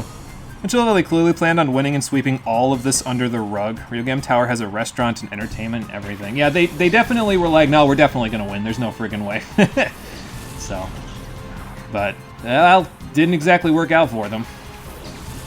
So. Alright, so the first trainer has a bunch of normal types. Heracross will be pretty good here. We have Synchronized, so I can't status it, so that kind of sucks, but... Am I really worried about the P2, though? I don't think I really am. I might taunt it, and that's about it. But Zangoose, goodbye. See you later. You're level 45. Like, come on now. In case you were wondering, these first 4 trainers are pretty much... They're just window dressing for the eventual Nazgour fight. They each have a Shadow Pokemon, but they're window dressing for the Nazgour fight. And you get healed after each one, just like a normal Colosseum battle. So here's the first Shadow Pokemon we have to fight and catch here, Shadow Miltank. Not a bad Pokemon, it's just too bad it's only available in the final boss gauntlet. It would be nice if it wasn't, so I could actually use it for something, but, well, you know. Also, they gave the trainer Shadow Pokemon, didn't they? There's a crowd to see the Snag Machine in action. Yeah, I don't know if that was the smartest idea. It probably was not the smartest idea. Alright, let me see if I can get... I think Paralysis still lasts as the secondary effect of Secret Power here. If it doesn't, then I'll just switch Plusle and T-Wave the Miltank eventually, but for now, I wanted to get a Reflect up because this thing likes physical attacks. The P2 is using physical attacks, so let's just keep using physical attacks, or not. Prevent them from hitting me as hard with physical attacks. There we go. That's what I meant. There's also the chance that Tri-Attack could give us one of 3 statuses, but, well, I'll give them right back to the P2, so what do I care? See, there you go. And it can't synchronize back after I just synchronized the burn onto it, you know, so. Alright, so now I think let's let Espeon do some Psychic Action on the P2. I'll use a Full Restore. Just because, I mean, we have a few of them, so I might as well before I get Body Slammed or something. Although I'm not sure if this Miltank has Body Slam in its moveset to start with. It might get it back after you purify it, but we'll see. Alright, so now we got a Miltank. And it has a lot of Defense Curl, which is fine to me because that means that Secret Power will be pretty okay for it, so... I'm actually going to swap Espeon out, though. Let's get Plusle in here and see if I can T-Wave it. And then I'll use Feint Attack to weaken it. It has a little less special defense. It's pretty physically bulky, Miltank is. It's got like base 105 defense, so it's not too bad. If you were looking for a Grand Bull replacement for some reason, I guess you could use this. So, okay, that's Rollout. Now, Rollout does more damage because it just used Defense Curl. And it'll continue to do more damage with each passing turn, but I can use Protect to bypass that, so I'm not too worried about it. But yeah, Miltank is a pretty good Pokemon, so if you were thinking about maybe using it, I'd say go for it. It's pretty solid. Let's see. How about we just Secret Power? Because even with a crit, that won't knock out the Miltank. Feint Attack probably won't either, but why take a chance, you know? So. Now, does this hit random targets, or is it the same one all the time? It's the same one all the time. Okay, so I can just interrupt it with Protect in a second, and then it'll lose all of its momentum, and thankfully it's not like High Jump Kick, though. It won't crash if it loses its momentum, so that's, I guess, a good thing. Because in this game, High Jump Kick is one of those things. It definitely does a lot of damage to them if it uses High Jump Kick, so. Alright, Ultra Ball's a go-go. And we'll see if we have enough for later. You never use Miltank, it's never available early enough. That's true. Yeah, it's... I think the earliest it's ever available is in Johto, but you only ever get access to it, like... I think after the 4th badge is when it's available in Johto, if I remember right. But it's still kind of late, you know, because at that point there's a pretty solid selection of other Pokemon that you can use instead, so... Well, there goes my Reflect. I guess I'm going to fix that next turn. Yeah, I don't think I've ever used it myself, either. I'll have to think about that one for a little bit. I'm just going to toss another ball. I'll weaken it next turn with Secret Power again if need be. But we should be okay. The animation looks hella weird for Miltank, where it's like swaying around. Yeah, I don't know what it's doing there, but whatever. You do you, Miltank. Okay, 1 down, 3 to go, and then we fight Nazgour. Yeah, right around the Fog Badge, yeah. And thinking about that, though, getting it around the Fog Badge wouldn't be a bad idea, because if you go get it before you get the Fog Badge, it has that Ghost immunity. I don't know if it has any moves to actually hit Ghosts with, but the Ghost immunity would be nice. The only problem is the Gengar with Hypnosis and Dream Eater, so... Alright, so now the second trainer in the Pseudo Elite Four. These guys don't really have too much in the way of personality. Their teams usually do the talking for them when it comes to their personalities, so... This guy's going to send in his Shadow Pokemon right away. And he's got a Dark-type team, so I'm probably going to bring Heracross in because that'll work a little better than what I've got out here right now. Yeah, that's the only problem with Miltank, right, is it doesn't have Dream Eater immunity. If it did, it would be fantastic for that fight, but it doesn't, so... Little unfortunate, but what can you do? That Intimidate will actually probably come in handy, because that way, first of all, it's not on Heracross, because Heracross is over here. Oh, you don't get healed. I'll have to keep that in mind. I guess that's one other thing to think about. I think you get healed at the end of the gauntlet, though, so... I guess just try to stay alive until then.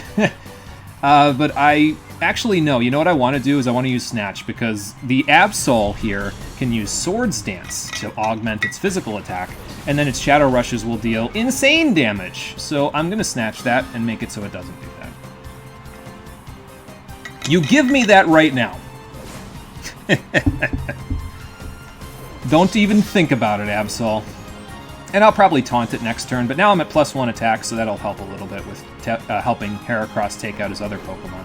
So, but yeah, in case you were wondering where Snatch was actually going to come in handy in this game, this is where. Not just this battle, though. There's a couple more uses for it later, so... Later in this very same gauntlet, too. So we'll see what we can do with it. I'm just going to taunt it so I can't do that again. And then I'll start weakening it after that. Not with Brick Break, though. Brick Break will definitely one-hit KO that level 48 Absol. So, let's just avoid that altogether.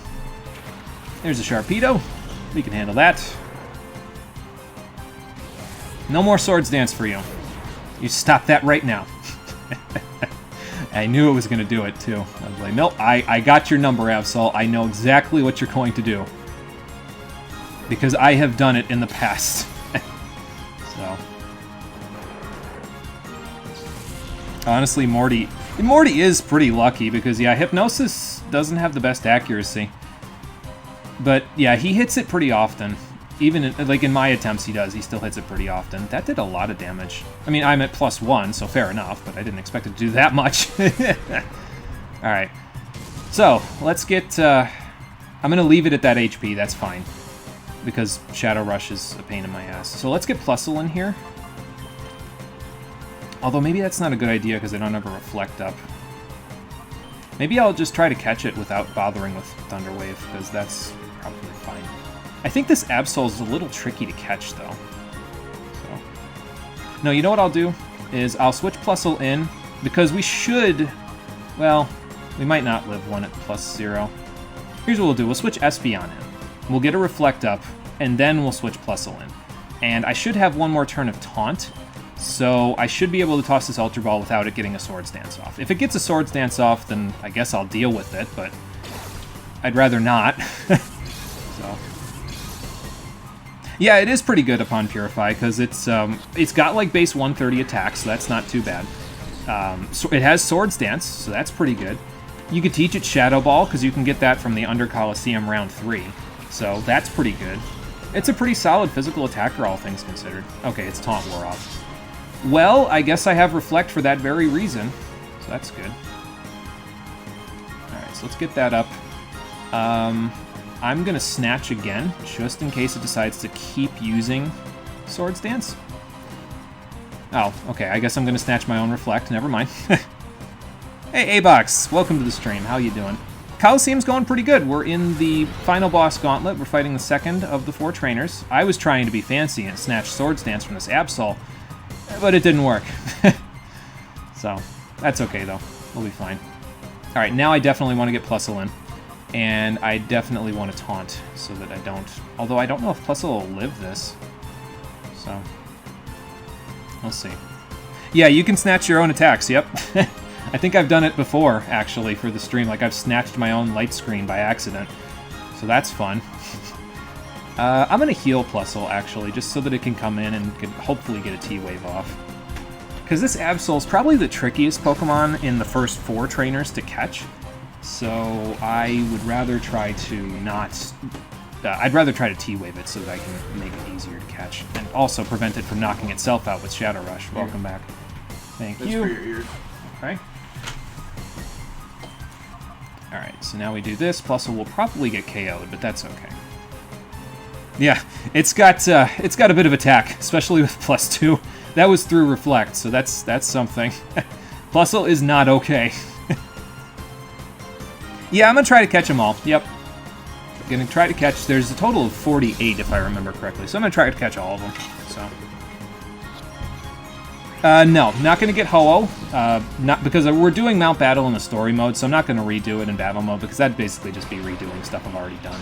There'd be different Pokemon selection, but I will, however, probably be purifying all 48 of them, so that way, if you wanted to get Ho-Oh, you can use this as a bit of a guide to say, okay, so here's how you would do it, you know? So.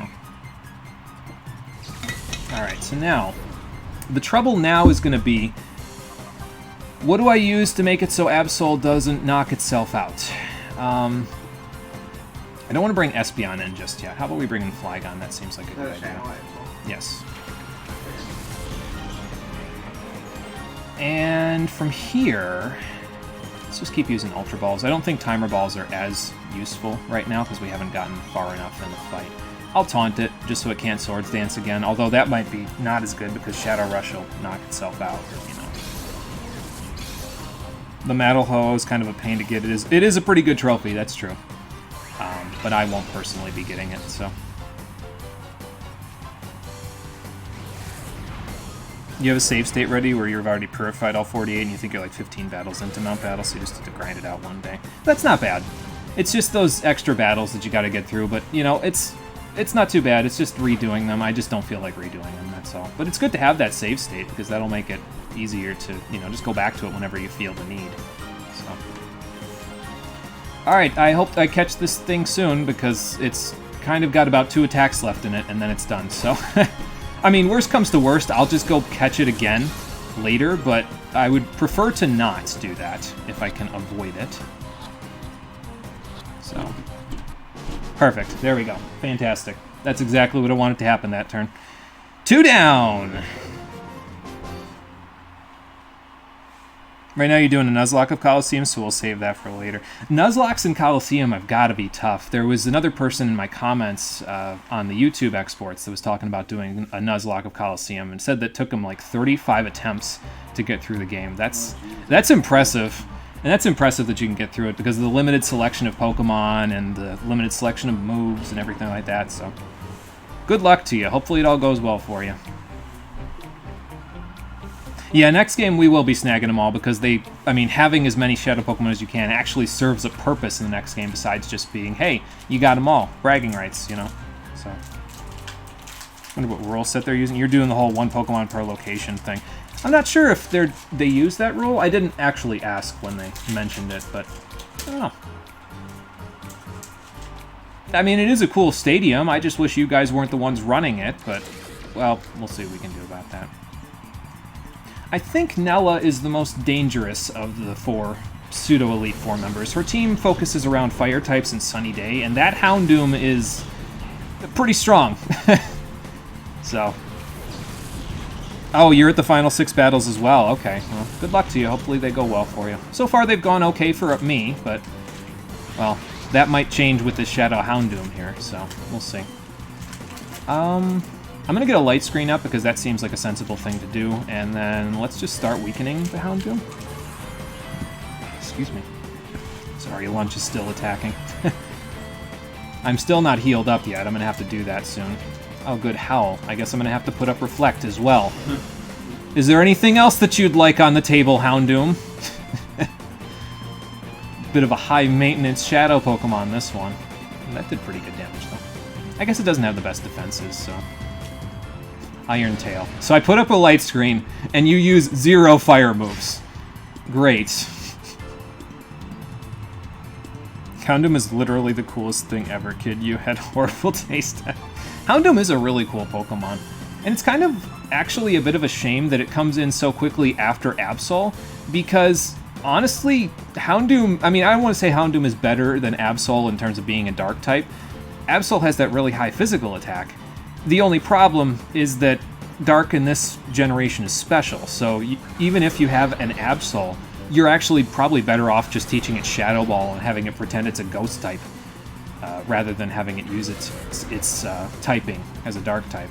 If you want an actual dark type, I'm living on one! Give me that reflect! If you want an actual dark type, you might want to, you know, use Houndoom instead. And as an added bonus, you get Flamethrower out of the whole deal, so that's pretty good.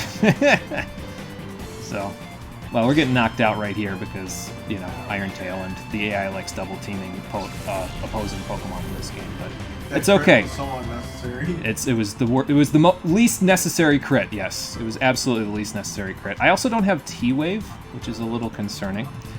Heracross, I don't think you're going to do great against Houndoom, but I might be able to knock out Torkoal with your help. I'm going to need to revive Plusle, but I also want to make sure that I take out the Torkoal, so I'm going to do that first. I'll double team it. Because Houndoom's actually in pretty good shape, I just need to T-Wave it, and then we're in good shape. So, yeah, I didn't think Torkoal was going to get knocked out, so... Those howls you're putting up are a little spooky. I'm probably going to have to revive Espeon as well to get a Reflect off at some point, again. But that's okay. Yeah, the crit mattered. Thank you, A-Box. Appreciate it. Put a little bit of work into getting this team the way that it is. Wanted to use Duking's Plusle because I don't see anybody using it, so I said, I'll try using it. Wanted to use Heracross because it's a pretty solid fighting type. That actually is good because I can hit that with Brick Break and you probably KO it. So... yeah, time to start using revives, absolutely. We'll do that right now, actually. Quillfish is a little questionable, though. Yeah, it's... see, the problem was that all of the other water types in the game, except for Suicune, had nature that reduced their special attack, and in this game, having that high special attack for Surf Spam is so nice. So, I was pretty much left with Quillfish because it didn't have anything that reduced its special attack. So, that was my best bet, unfortunately. Like, I even looked into it, and I says, oh, okay, well, I guess I have a Guts boost now. Not that I need it. But I actually looked into it, and, like, if I had Feraligatr, which had a Jolly nature, it would have had maybe, at this level, like, 6 more special attack than what Quillfish has, so... yeah, Guts boost cool, but not really in this situation, though. So, alright, so here's what we'll do. We'll use another Full Restore. Actually, no, I will. I'll use another Full Restore, because... well, you know what? Let's use a Hyper Potion, actually, because the burn I'm not really all that worried about. The thing I'm more worried about is keeping Heracross alive. So, and then let's switch Plusle in to get a T-Wave off. This is another good use for Umbreon here because of the fact that it's so tanky. You can get pretty safe switch-ins with it. Usually the AI doesn't target Umbreon. Unless you're on Mount Battle, in which case they'll target whatever they want, but... in this case, the AI targets specific Pokemon. Usually they'll target something they have a super effective hit at, the most of all, and then they'll start targeting other things that are usually the highest offensive threat that you have on the field, which in this case means that I'm going to get tagged now. No, actually I'll probably still get Flamethrowered because Heracross is in, so I don't think I'm going to need to Endure, but I'll Thunder Wave anyway. So. And then I probably got to get Umbreon back in again, because I got to use, like, Feint Attack or something to lower its HP a little more. Yeah, at that point I might as well use Quillfish, because they were all minus special attack except for Suicune, and I says, I don't really feel like using Suicune. I've used it on a previous Colosseum run, so I says, nah, it's fine. Did you know that moves that hit both opponents have their power reduced in half? Yes, in this generation specifically, if you have a move that hits both Pokemon, it'll reduce the move's power by 50%. I think they changed that in later generations to be 75% of the normal power instead of 50%, but I'm not 100% sure about that, so... percent. Lots of percent. I'm going to use another Lemonade on Heracross. Actually, you know what I should be doing, is I probably should be starting to revive everybody else, specifically Espeon to get the light screen up and the Reflect up, and to make sure it's ready for the next battle, really. Because Houndoom is in range now, I should be able to catch it without too much trouble, maybe a couple of Ultra Balls. Hopefully I have enough. Like I said, I'm not above using the glitch, but I would prefer not to, if I can. So, you didn't know this until like a week ago? It's not really a common factor that you really see a lot of people talk about, so... yeah, I caught it in the first Ultra Ball, so that's good. 3 down. Plusle is still fainted, but we'll fix that in the next battle. Also, Heracross is burned, so I guess I have a Guts boost if I need to fire off a massive attack. And then faint immediately after. So, Too bad Surf is still broken AF in this game. Like, imagine if Surf did 100% to both. You get multiple Pokemon that have Helping Hand, multiple Surf users. By Brava evolves and can learn Earthquake. Everything dies! Yeah, they all get healed after this battle, if I remember correctly, so I could probably just stick it out. But I probably want to revive Plusle anyway, just to get that T-Wave off, so... Alright, let's see what this guy's got. I think he's a little bit less threatening, though, because, well, Houndoom is pretty strong. His Shadow Pokemon, not as strong, and his team, not as strong, so we should be okay. His Shadow Pokemon has hit the field already, though, so we'll see what that is in just a second. Those onlookers literally have no idea what Cypher is or what the Peon uniform looks like. Actually, if you look carefully, though, in the crowd, you can see some Cypher Peon members in the crowd actually cheering these people on, so maybe it's their friends, I guess, I don't know. Of course, that doesn't mean that anybody in the crowd knows what a Cypher Peon is anyway, but yeah. So, Tropius, I think it just uses, like, Sunny Day, and then I forget if it gets Solar Beam before being purified or not. I guess we'll find out in a second, so... I'm just going to double team the Cradily and probably still not KO it, to be honest. This thing is bulky.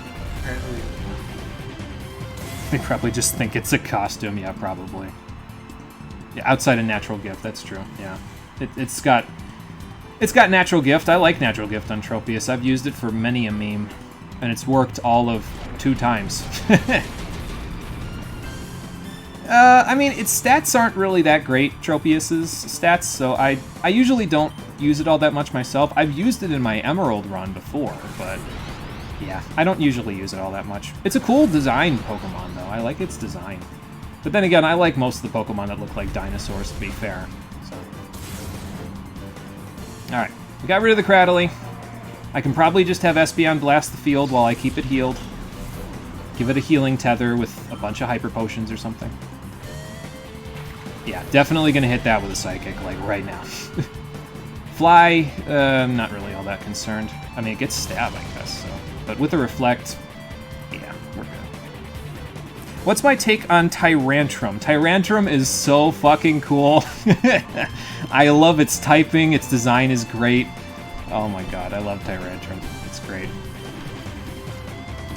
Another fun fact, the guy who debates you by making you think you're the 1000th guest and then shits on you for thinking that is actually quite likely that you are the 1000th guest. There are quite a few trainers and then onlookers in this place, so, I mean, I could see it being true, actually. I just like his team because he uses Fake Out and then Explosion and Focus Punch and shit on you, and it's like, wow, that's actually a large amount of strategy for one of these people. So... Alright, so I'm not going to switch Espeon out for Heracross because I'm about to get blasted with another Fly, but Cacturn needs to go. So let's put up a Light Screen, and then we'll get Heracross in here on Umbreon's turn. And then we'll get Cacturn the hell out of here. I'll probably revive Plusle so I can get that T-Wave off on Tropius, and then we'll start worrying about it because the rest of his Pokemon are fainted after we get rid of the Cacturn, so... Slightly more than 1,000 people in the crowd, you believe? Okay, gotcha. Yeah, I mean, I could see that. Each one of those little panels looks like it holds, at a glance, like 100 people. So, it probably has more than 1,000. Oh, okay, Needle Arm. Do you not have Feint Attack? That would be funny, actually. Alright, so let's use Espeon's turn. We'll give Plusle a revive. I'm trying not to use these revival herbs. Not that it matters too much, because after all this, I'm going to have a lot of walking to do anyway to purify my Pokemon, but... And we could Mega Horn, but this'll KO. I've got a Guts boost, it's fine. And I'm pretty sure that's a thing in this gen. I'm pretty sure when you have a burn, your lowered attack is negated by your Guts ability in this gen, so... I think that's a thing, anyway. Alright, now we're going to get Heracross the hell out of here, because we don't really need his help all that much, her help at this point. So, let's get a Lemonade going on Plusle, because probably that's who this is getting targeted towards. And then we can switch Plusle in and not worry about its hasty nature getting the better of it. It can tank Flying-type moves okay, but, you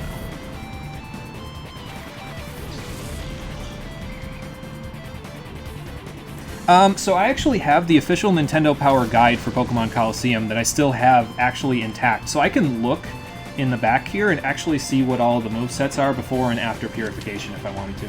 So let's see what Tropius can do. It does not get Sunny Day. It has Synthesis, Magical Leaf, and Fly right now, in addition to Shadow Rush. It gets Solar Beam when it's purified. So, yeah, I'm surprised the book has lasted this long, but I mean, the pages are pretty heavy-duty paper, all things considered. It almost feels like photo paper, really. So, it's pretty good. It's a pretty good investment. So, but yeah, that's how I know all the moves and stuff. Never used Cacturne either. Yeah, me neither. I gotta use it one of these times. I think Gen 1 and Gen 3 have the most Pokemon you've never used. Yeah, the official strategy guide. Yeah, Facade, Guts, and Status on Guts Swallow is absurd. It does so much damage. Yeah, it does. It does so much damage. It's ridiculous. Speaking of Cacturne, I've used it. It's a beast. Yeah, and Cacturne is a beast too. Yep. I'm gonna switch Flygon in. We'll get a T-Wave up with Plusle, and then I'll probably just switch it out for Espeon again. We're going to do a lot of switching to take care of this Tropius, but Dragon Breath should do okay here for damage, because Tropius' special defense isn't too bad, and Dragon Breath is a relatively low power move, so...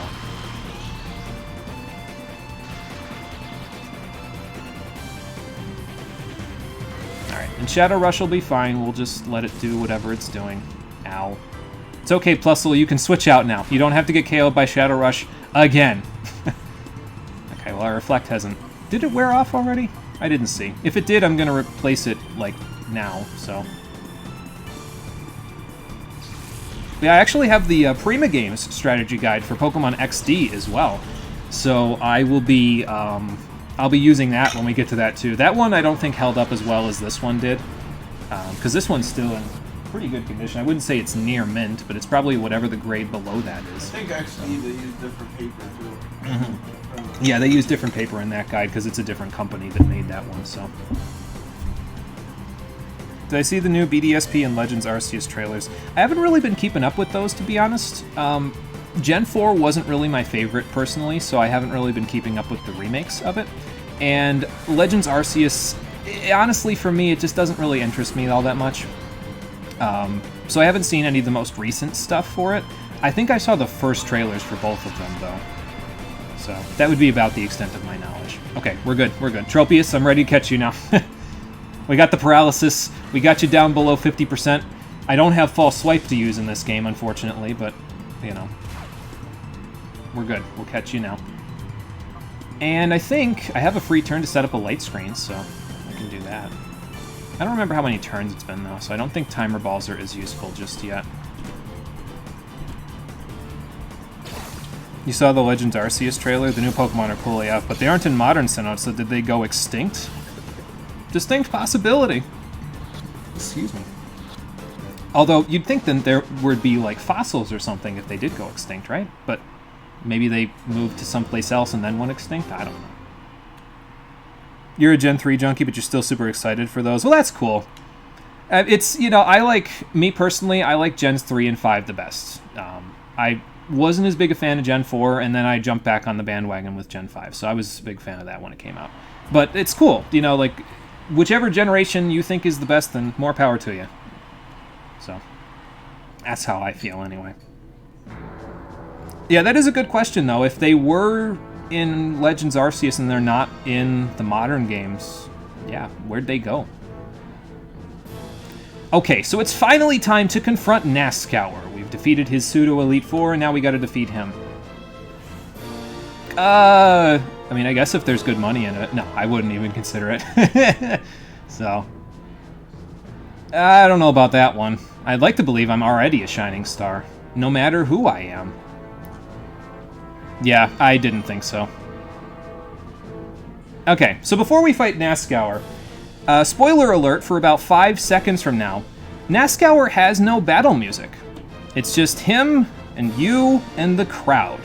And, I mean, yeah, it adds tension to the final battle, but I personally like to have a little bit of battle music in the background. So I tried to find a track that I thought would be somewhat fitting for the background theme against Nascour. So I'm gonna go turn it on in the background. Hopefully I actually time it correctly, but here we go. Let's see. Alright, so I'm gonna do this, and I want to do this.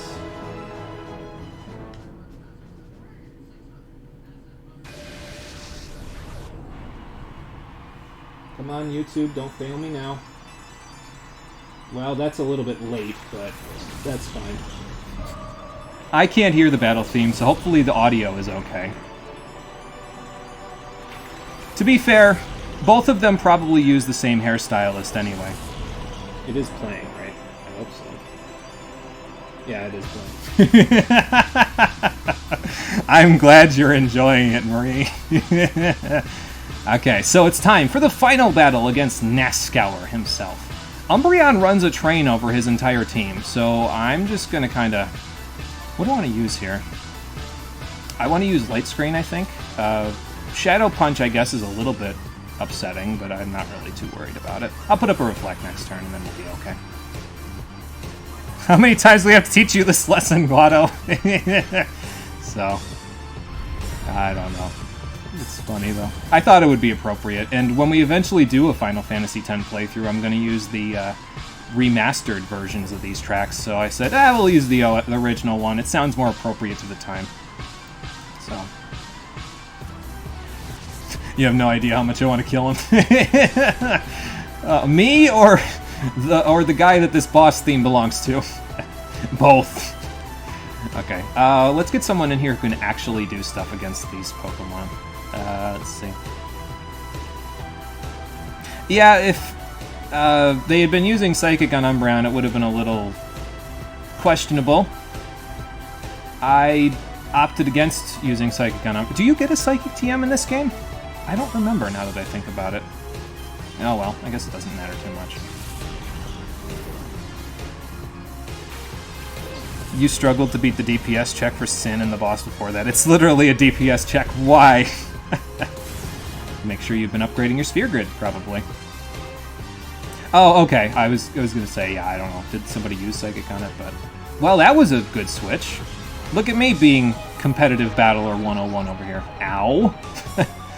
Maybe I should have put up a Reflect first. Alright, Earthquake a go-go. Dusclops doesn't have Levitate anymore, so fuck him, I guess. Fuck her. X Special! Oh, that's fun. The AI in some of these final battles has a tendency to use X items, but usually that means they waste their whole turn using them, so... That's fun. Oh, you were a kid upgrading your Sphere Grid? You brute forced everything, yeah, so... When you brute force everything and you don't upgrade your Sphere Grid as much, sometimes it comes back to bite you, unfortunately. Well, that did pretty good for Dusclops. The unfortunate thing is Dusclops is so tanky that I don't think Feint Attack will even KO it from here, so... The Flygon's level 57, so more powerful Earthquakes. I'll take that. Wall Rain is a little sketchy though. I think I want to get Flygon the hell out of here for that. But Umbreon will do well in this battle. So, oh, I knocked it out. Nice. Oh, you can get it in the under? Okay. Maybe I just missed it. That's all. I don't know. You were... Okay. Super under-leveled for Sin, and every boss that came after the final Aeon fight was a bitch! Oh, that'll be a fun time when we confront that eventually for the stream, so... I also put in the 1-hour version of this battle on YouTube, so hopefully it lasts long enough. I don't anticipate this battle taking an hour, especially since this is the final battle, so where better a place to use the Master Ball than right now when he throws his Shadow Pokemon out, right? Why are you looking at me like that? Oh boy. Anyway, so we got a Wall Rain to take out. Flygon's probably going to die, but that's okay. I got rid of the Blaziken, and it was a big threat, so... And now we got Xatu, and we'll deal with that, so... Umbreon's taken a bit of a beating from my own Earthquakes, but to be fair, Wall Rain's probably not attacking it anyway, so... He has a Blaziken, he's not an idiot. Blaziken is a monster in Gen 3, it's pretty powerful. The only thing that it doesn't have is its speed is a little bit middle of the road. But if its speed was any higher, it would be atrocious, so... Do I send in Heracross? No, I think I send in Plusle, actually. I think if I send in Plusle, we'll be able to take care of business here. I'm also going to send in Quillfish, and that may seem like a questionable move, but I don't think that Xatu is going to be attacking Umbreon this turn, and Umbreon's done well enough, and Quillfish needs to get to 56 anyway, so... Because, hey, Plusle will be 58 in about 2 seconds, so... Then it got one-upped by Infernape, yeah. Infernape had less defenses, I think, if I remember right, than Blaziken, but it had all the speed Blaziken wanted, so... and probably less offensive stats, but the speed was the important part there. Firefighting is pretty OP. And then Speed Boost Blaziken came out in Gen 6 and just destroyed it. Well, I think that was actually a Gen 5 thing. I think that was its Dream World ability. But, you know. So. Your let me try again. Altaria will probably be faster than his Blaziken. That's good to know. Probably. It's, I think it has like base 70 speed. There's the Shadow Metagross. There he is, the monster. Don't worry, Nascouer. I've got just the thing for you. Alright, who's this on? Plusle. Okay, that's fine. Yeah, Coolfish is kind of just here for a participation credit. I don't really think it's going to do a whole lot, because Plusle, once I get the Confuse healed, I'm just going to one-hit KO this Xatu anyway, and then I'm going to toss the Master Ball, and that'll be game, ladies and gentlemen. You're still looking at me like that. Why are you doing that to me? Okay, so let's use a full heal, let Plusle take this thing out. Is Nascouer just evil Steven? I mean, that's not an incorrect assumption. It kind of. He doesn't use as many fossil Pokemon, but I mean, I could see the resemblance. Alright, so Quillfish, not quite 56. That's fine. Now, hopefully I get this timing right to, like, turn off the music as well, because I'm going to have to do that. That's another reason, by the way, why I wanted to put in the custom music for this battle and use the Master Ball, because it'll allow me to time the stopping the music thing easier if I know the catch is guaranteed, you know, so.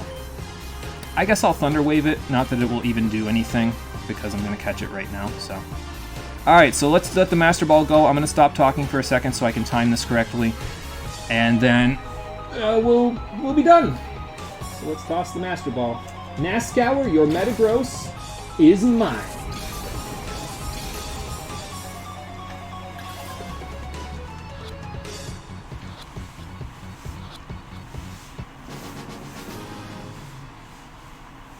There we go.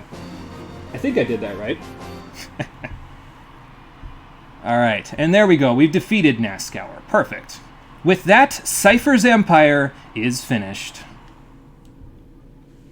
Thought Nascouer was a lady when you beat the game originally. I mean, I could see it with the hair and stuff, yeah. So, left speaker in your headset is going in and out, so all music sounds interesting. Oh boy, that's fun. My 3.5mm jack finally went on my laptop. I have to use a USB, basically like a, not a splitter, a USB converter for my headphones now. Excuse me. On my laptop, just to use headphones at all, so.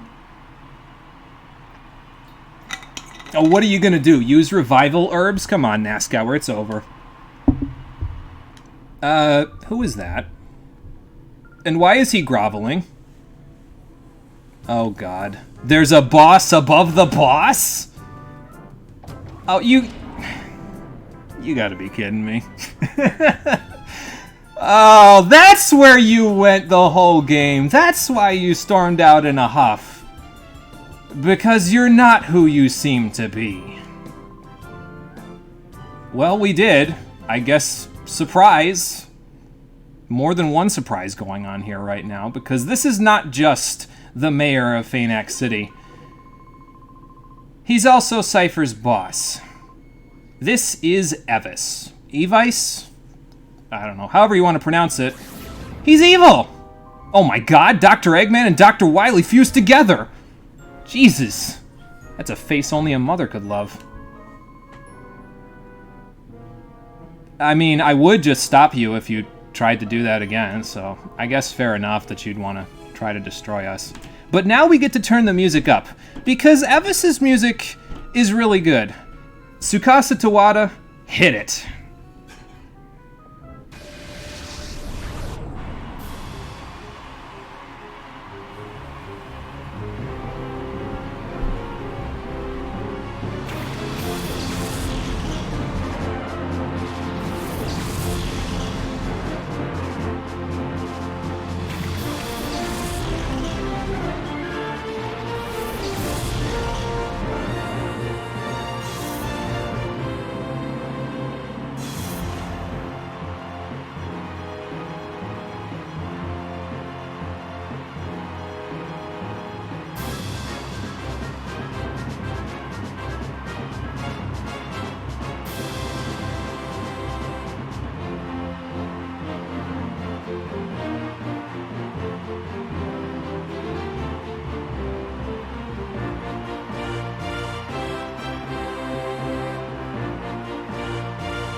In this house, in this chat, we appreciate Tsukasa Tawada. Holy shit!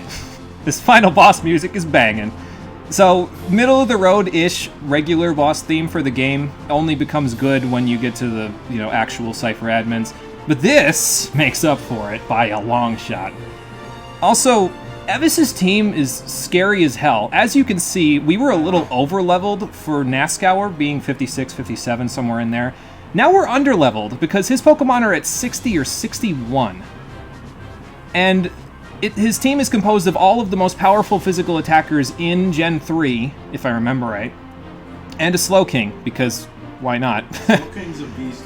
His Slowking has a very particular trick to it, though, and it's probably why I'm going to focus on it very heavily to begin with. So, but yeah, don't... Slowking before, it's a really good Pokemon. It is, it's really good, but just basically don't mess with it. It's gonna kill you if you're not careful, which is why I'm gonna take Plusle right out the cut, right now, send it out, because Umbreon probably won't be taking any attacks this turn from the two that he's got out right now, and I'm gonna knock this Slowking out immediately. Get the Reflect up, because that Salamence is nuts. It has like 140 base attack or some shit. 130, something like that. It has double edge. Jesus Christ, Espeon. My heart. I'm probably also getting Shadow Balled in a second, because I think his Salamence, or Slowking knows that, yeah. If Salamence could get Shadow Ball, oh my god. Well, there goes Espeon, sorry buddy. But you got the Reflect up, so that's the important part, really. And now that that's out of the way, we can get Quillfish in here and I can Ice Beam. Hopefully. If Salamence doesn't kill me first. His team is scary.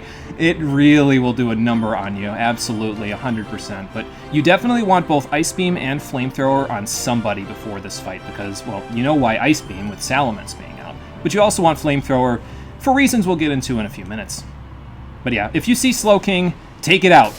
Do it right as soon as you can possibly do it, because you do not want that thing staying out as much as possible. You want to get rid of it as soon as you can. So, you love this twist when you first meet Nazgour. Where is he leaving? Yeah, he's leaving the mayor's office, so, yep, that's how you can get a hint. And I mean, you could probably see it coming if you're, a little bit older and more experienced at this sort of stuff. You could probably see the twist coming, but yeah, no. It's cool. I like the twist. It's very good. Quillfish is finally level 56 and probably going to die in like 2 seconds. This is the death combo. If you see Slacking and you see Slowking, he will kill you. So definitely take one of them out before you have to deal with both of them. Because if you have to deal with both of them, you'll die. So let's get Heracross out here because she can deal with Slacking pretty okay. It's probably going to Earthquake, Slacking is. I'm pretty sure Plusle's faster, though. So, let's just... Yep, that hasty nature coming in hot. Slowking's not very fast. No, Slowking is slow. Slacking is fast. Slacking's got good speed, but it's got Truant. It does. It does have Truant. So, that's the gimmick of this fight with his Slacking, is that it's really powerful, but it can only attack once every other turn because of its Truant ability. So what Slowking will do is it will use Skill Swap on Slacking to give it Oblivious. And then not only can it not be attracted, that's the least of your troubles at that point. Slacking at that point is attacking every turn. That's bad. That is bad. So get it out of here, and you'll be good. That's Aerial Ace. Did you predict me? No, that's on Plusle. Okay, that's fine. Alright, so now, let's Brick Break. And because of Truant, Slacking can now... He's basically now a sitting duck. We don't have to worry about him too much anymore. If I had Umbreon on the field while Scizor was here, I would probably try to use Snatch on it. But, well, I don't have it, so I'm just going to... Yeah, what's Snatch do? I paralyze it? So Snatch would let me take its Swords Dances for myself. Oh, yeah, that's... So that would be pretty good. But I don't have it on the field, so I guess I'll just T-Bolt it. I kind of would have rather that Slacking used Earthquake there and KO'd Plusle, but... it didn't happen, so it's fine. We'll make it work. We'll take out the Scizor next turn. All of his Pokemon are really scary. That's the important part that you need to remember here. All of his Pokemon are really scary. They're all incredible physical attackers. Take them out as fast as you can, or you will not survive. And Shadow Pokemon's pretty scary, too. Yeah, and by the way, we used the Master Ball, and he has a Shadow Pokemon, so that's going to be something else in a minute when we get to it. Here's Machamp. We'll deal with that, too. I'm okay with just brick breaking it, to be honest. All of his Pokemon know setup moves, with the exception of Slowking and his Shadow Pokemon, though. So, like, his Machamp knows Bulk Up, his Scizor knows Swords Dance, his Salamence knows Dragon Dance.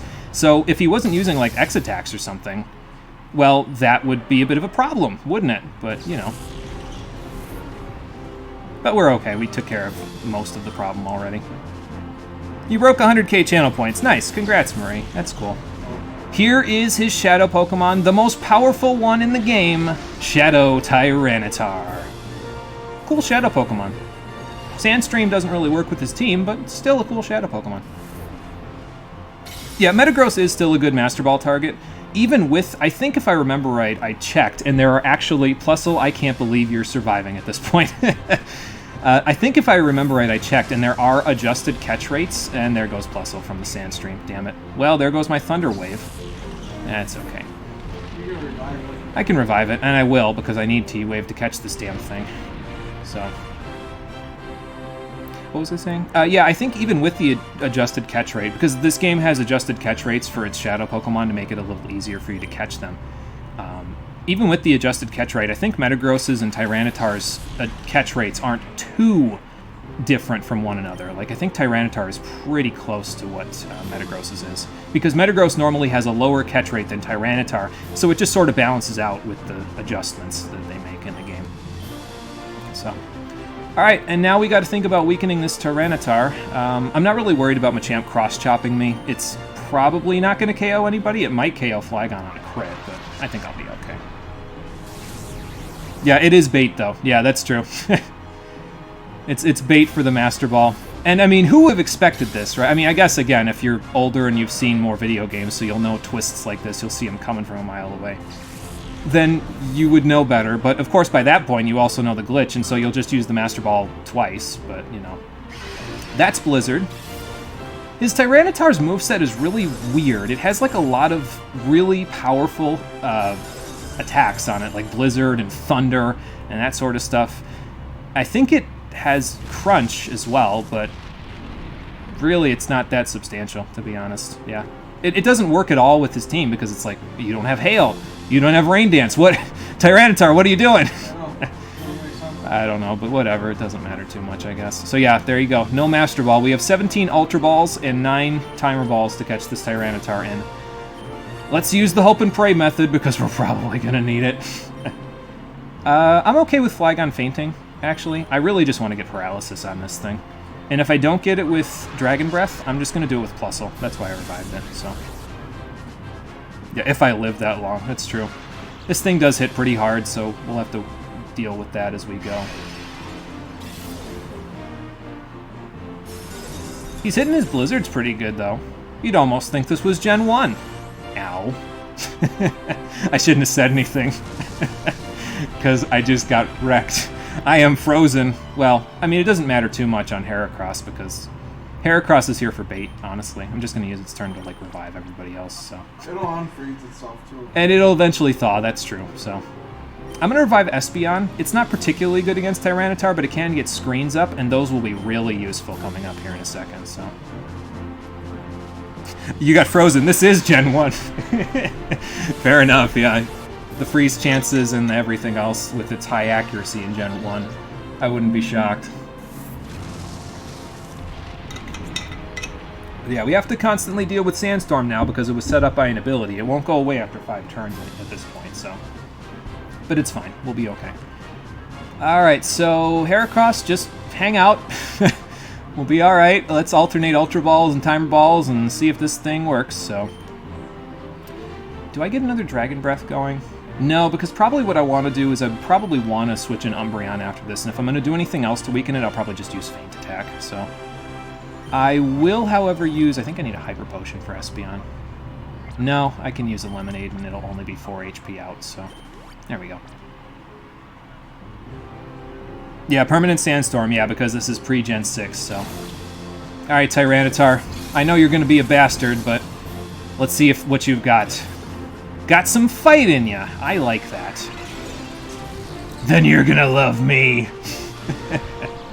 Unfortunately, he got paralyzed right after I said that, but it would have been cool. Is it time for a full restore? It might be time for a full restore. Next turn. We'll do it next turn. Alright, let's do another Ultra Ball. And then we'll throw a Timer Ball, because that'll let us alternate a little bit. Excuse me. Am I going to need Quillfish for anything? No, not really. Let's just heal everybody else up. Let's heal Plusle up. And then we'll full restore Heracross, and we'll go from there. I love how it's frozen, but it's still... So it can't flinch from the Sandstorm, but it's still losing health. Like, what? The Sandstorm is so powerful, it's chipping away at its HP. Chipping away at the Ice Block. I don't know. I'm just spitballing. It's funny, though, because if it faints while being frozen, it doesn't play the fainting animation in this game either. So, it'll just sit there. It'll make the noise like it's fainting, but it'll just sit there. So, alright, let's see. So, I think I'm going to revive Quillfish. I mean, we're already reviving everybody else, and we're not quite at the point where I would want to actually, like... I guess I could, technically, use, you know, a full restore at this point on Heracross, but it's fine. If it faints, it faints. At this point, I've got a bunch of other Pokemon I can use as, I'd hate to say it, but as a meat shield while I try to catch this thing, so... God, this music is so good. I can never get enough of this one. This is one of my favorite battle themes in the entire series, to be honest. It's just so triumphant, you know? It's great. Flygon, you are a survivor. That's for sure. Catch it with a Great Ball if you run out of the rest. Oh god, I hope I don't run out of the rest. That would suck. Its catch rate is abysmal with the adjusted catch rates. So, like, even at lower than where it's currently at on HP, it would probably only have, like, an... I think it has, like, an 8% catch rate or something out of 100, where it's... If it's a little more weakened than it is now. Like, where it is now, it's probably, like, a 5% catch rate or something like that, so... It's not very good. So that'll make it fun. It's actually, with the adjusted catch rate, it's one of the only Pokemon in the game that has a lower catch rate than what it normally has when you try to catch it. Like, normally it has a catch rate of 45, but, well, with this it probably has a catch rate of about 5, so it's not very good. Yeah, that is horrendous, I know. That's why I'm hoping I don't lose all of my Ultra Balls for the end. Alright, I gotta get Umbreon in here so I can weaken the Tyranitar. I think it's probably out of Blizzards at this point, so I can probably do this, and then I can switch Espeon in after this to do something else. But I do gotta weaken it just a little bit more, because where it is now, it's not in... I don't think it's quite in catch range yet. I mean, I could if I get lucky, but yeah. Usually my luck isn't that good. Yeah, Flygon dodged 3 out of 4 of those Blizzards. It is pretty OP. It's ridiculous. It was totally a factor of luck, but it's still pretty ridiculous. So, fear the Antlion. But yeah, once it runs out of Blizzards, it'll probably start using, like, Thunder or Crunch.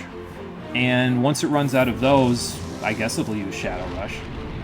That's what I'm really scared about, though, is, like, trying to have it use... is like, it KOing itself with Shadow Rush. Basically, that's what I definitely don't want to happen. So... Don't got to worry about Snatch or Taunt, though, because it can't do any of that stuff, so... Alright, so we'll throw a couple of Ultra Balls, and then we'll throw a Timer Ball. We'll just alternate it like that until I'm out of them. And then, I don't know after that. Again, probably if it gets down to it, I'll just, like, use the glitch for the Timer Ball, like the last one that I have. Because we won't need Timer Balls after this. We're pretty good for... the other balls that we have will be good enough for everything. So, Antlions are pretty cool. They eat ants, not even remotely threatening to humans. Yes, that's true. Okay, Flygon finally didn't dodge the last Blizzard. That's okay. We can get the OG duo out for the end of the battle. And actually, to know what screen I want to set up, let me see if it has Crunch or if it has Rock Slide. I think it has Crunch. Let's see here. That's on the right page. There we go. It has Thunder, Blizzard, and Rock Slide, actually. It gets Crunched by Purification. Interesting. Well, that's one reason to use a light screen, I guess. Let me do that real quick beforehand. So, Espeon's gonna get bitten in half, I know. It's not good. Yeah, actually, it's one of the few Pokemon in this game that can actually learn Rock Slide. I think the only other one that can learn it is Sudowoodo, if I remember right. So if you need a Rock type and you can deal with the Sand Stream, there you go. So, okay, now it's using Shadow Rush. That's a little sketchy because of the weakening that's doing to itself. And I definitely want Reflect Up because that way I might be able to bait it into using something other than Shadow Rush all the time, because I definitely don't want it using Shadow Rush all the time. So this is going to come down to the wire, folks. I feel it. In the event that I don't catch it because it KOs itself, I'll just do it off screen, but that would kind of be a terrible capstone to go out on, is having to redo all this shit. But if I have to, I will. So, I mean, to be fair, most of the problems that you could have before this are over now that I've caught all the Shadow Pokemon before this, because we could just blast right through all the other teams on the way here. So, I should mention that in the post game, if you come back here, you can actually retry catching any Shadow Pokemon that you didn't get. Like, you'll face the same 6 trainers in a row, even though, technically speaking, after this is all over, Nazgour and Evis are going to get arrested. So, but you'll be able to catch the same ones, even if they got arrested. So I guess maybe it like warps you back in time a little bit. I don't know, something like that. I'm gonna send in Quillfish. Actually, yeah, I'm gonna send in Quillfish actually, because that might bait a Thunder, which would be good for me. So. All right. Timer Ball, don't fail me now.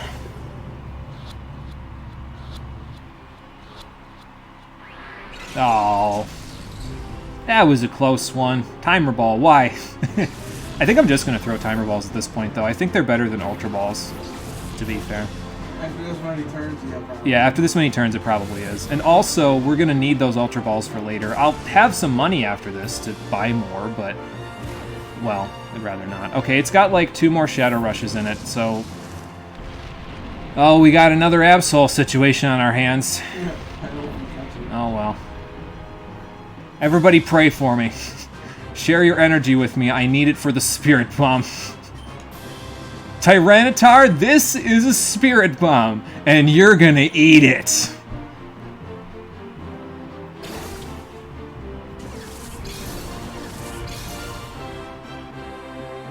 Alright, come on, baby. One-time dealer. Damn it. I should have said 4 times dealer. Okay.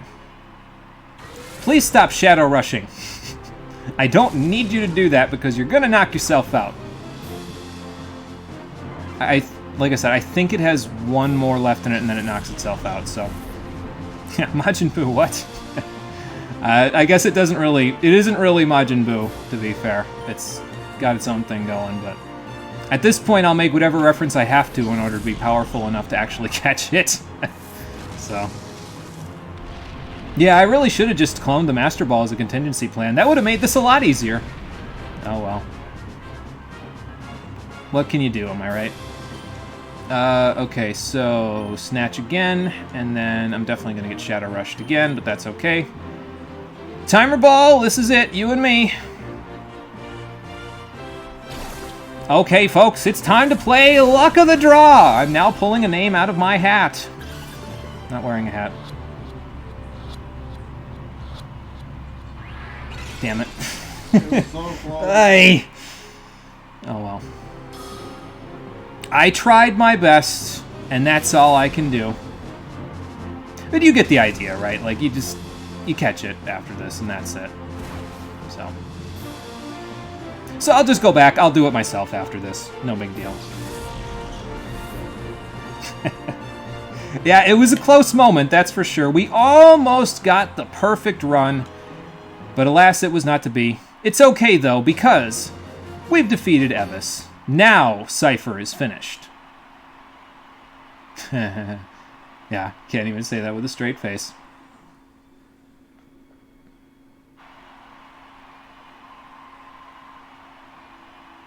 See, my whole thing with this is I've always kind of thought, like, even when I was a kid and I first played this game, I always thought, it'd be kind of cool if your main character was, like, a secret agent or something, you know what I mean? Like, he's working for the bad guys, but he's actually, like, an undercover police officer or something. And Game Freak must have read my thoughts, because then they introduced the International Police in the 4th generation. So, I don't know. I like to believe still that the character is like an International Police undercover officer, and that's why Shirley's and Johnson got here. I mean, they could have gotten here to arrest them just because they saw this on TV, and Duking and Silva. Or Silva could have just told them, but I don't know. I like the idea that you're like an undercover officer, basically. I always thought that was a cool little detail. Egan's here too. Fantastic. I am almost as good as I can be. I would have been better if we actually caught that Tyranitar. But whatever, it's fine. I don't know about that, Evis. I don't know what you mean next time. You ain't getting away. Well, he needs to land it somewhere. Where's he going to land it? On top of the elevator? Somebody arrest him, handcuff him. He can't pilot the copter if he's handcuffed. Or that could happen. Nice. Yeah, I would say so. Deus Ex Machina. So, what blew his helicopter out of the sky? Oh. Ho-Oh's here! Hey, I don't know why it's here, but Ho-Oh's here! That's cool. It's literally a Deus Ex Machina, though, so... Well, of course it was! Why wouldn't it be? Anybody get a picture of it? I hear that's worth a lot of points in Pokemon Snap. I don't know if Ho-Oh has the human concept of right and wrong. Maybe, but that's quite a moral jump for a Pokemon to have. It's a bit of our guardian angel for us, Nora, isn't it? Well, I don't know if everything's been resolved. We still gotta recatch that Tyranitar, but we'll do what we can. And you were so cool doing it. Fair enough. Yeah, it does make me wonder, what's it doing here in the Ore region? Like, I would think it would be back home in Johto, but then again, it could just be a different Ho-Oh. It's a cool cameo nonetheless, and I guess it gives you a slight hint at the fact that you can get it if you go do battle mode, but... Well, they don't tell you that ever explicitly in the game. The only way you'll know that is by looking up a guide, but... That's the game, everybody! Yeah, I decided to drop the ladies and gentlemen in the That's the Game, because, well, one, everybody is more inclusive, and two, it kind of brings it full circle with what I say when I start every episode, when I say, how you doing, everybody? So I said, you know what, I'll just use everybody here as well. So, hopefully I remember to do that from now on. The Pokémon Colosseum is a very interesting game. I think it brings up a lot of cool original mechanics, in particular catching Pokemon from other trainers, mostly focusing on double battles in order to make battles more interesting, and making the Pokemon universe a little more mature and a little bit more hardcore in the process. And the limited selection of Pokemon makes it a little bit more challenging than your average Pokemon game. It's probably one of the more challenging Pokemon games out there, if not the most challenging, as far as like main series games go. So, and the AI in this game does not fuck around. It'll double team the hell out of your Pokemon no matter what, unless your Pokemon is a tank, in which case it practically will never focus on it unless there's a super effective attack. So the AI in this game doesn't mess around. Sometimes it kind of does something dumb, like use X items on both turns, but, I mean, I guess that's just a freebie, to be fair. But all things considered, it's pretty solid. The only problem is that I'm playing this in retrospect of the fact that I've already played Pokemon XD, its sequel, and to be honest, I'd rather be playing that one. Like, if you enjoy Pokemon Colosseum, that's fair, because it's a pretty good game. But you will love Pokemon XD, because 99% of the time when we get to the second game, it just does everything better than Colosseum did, because Genius Sonority took what they learned from designing this game, and this was the first game that they made. Like, they were first contracted. They had had developers that had made other games among their ranks when they made this game, but as a company, they had not made any games before Pokemon Colosseum. So this was their testing ground. This was the waters that they tested and they probed in order to make sure that they could figure out, okay, this is what we want to do, this is what we don't want to do. So, and yeah, I mean, I think it worked out pretty well for them. I mean, I guess the main story mode, if you're not doing everything, is a little short. It probably only runs you about 20 hours. if you're not doing everything. I tried to do as much as I could, though, so... But it's pretty good. It's a pretty good game. The only problem, again, is that I would rather be playing Pokemon XD, but that just means that we have a lot of good stuff to look forward to in the future, to be fair. So, it's great. Actually, I wouldn't say it's great. It's pretty good. XD is great, though, so when we get to that, it'll be a very good time. This game is pretty good, though. Like I said before, soundtrack is fantastic. Thank you, Mr. Iwata. Appreciate it. You will be missed. But yeah, this one's pretty good. If you've been getting an itch to play an old-school Pokemon game, I'd say pick it up. It wouldn't be a bad idea. I think what I'm going to do is I'm not going to save my progress, though. I'm going to show you what I'm going to do in the post-game. Because there's one thing that I would like to do before I end the stream off today, so I can show you what I'm going to do in between now and Thursday when we get to the post-game. So I'll take a look at that in a second. Let me look at chat so I can go from there. If only the Peanut Gallery did anything. Oh my god, that's for sure. Yeah, Spiraling Fireball. It learned how to spiral its Sacred Fire. It would be a beast at Mario Tennis. Legendary Spotted. We used the Master Ball earlier. You're of the headcanon that there are multiples of legendary Pokemon. Yeah, and I mean, they've kind of been leaning more into that in the more recent generations, so I could see it, you know. Okay, so I will not save my progress. I hope it doesn't kick me back to the main screen. Okay, so my email's going off. Don't worry about that for right now. We'll look at the emails next time when we boot this back up. I'm probably going to get a bunch of them. But there's a couple of things that I want to do before we end this off. The first thing I want to do is I want to go back to Agate Village, and like I said, when I go back to my file there and I redo the whole boss gauntlet and I catch the Tyranitar, I'll just do this off screen anyway. But I want to go back to Agate Village because I'm finally going to use one of my Time Flutes on one of the Pokemon that I have. So, and probably your best candidates, if you wanted to use them on anybody, would be Metagross and Tyranitar because their bars are the strongest shadow bars out of anybody's. I think they have like slightly higher status bars for their shadow bars than any of the other Pokemon in the game. Like even more than the legendaries and the admin Pokemon, they have them higher than that. So they're definitely viable candidates for the Time Flute. Me personally, though, I'm going to use only one of them right now, and I'm going to use it on Skarmory. Why am I going to use it on Skarmory? Because in the post game, Skarmory is going to alternate out for our team because it's actually, in my opinion, a better supporting Pokemon than Umbreon is. Umbreon had its time in the sun in the main game, and I'll probably still use Umbreon when I'm catching Shadow Pokemon because it has those weaker attacks which allows you to catch them a little bit easier. And Secret Power is really good because it almost always gives you that paralysis proc. But in terms of main fights that we'll be doing, which is going to be like 90% of the battles in the post game anyway, I'm going to be using Skarmory on the team instead of Umbreon. So this is going to be our final team right here. It's just, unfortunately, one of them could not get here until the literal 11th hour. But it gives us more female representation on our team, so that's kind of nice. So first thing I'm going to do is I'm actually going to use the Time Flute on Skarmory here. I forgot to get it out of the PC, god damn it. Hang on. Let me go get it. Yeah, pretty much as close to midnight as you could possibly get. Yeah, we didn't even get it until like right before the final boss gauntlet. Yeah, so.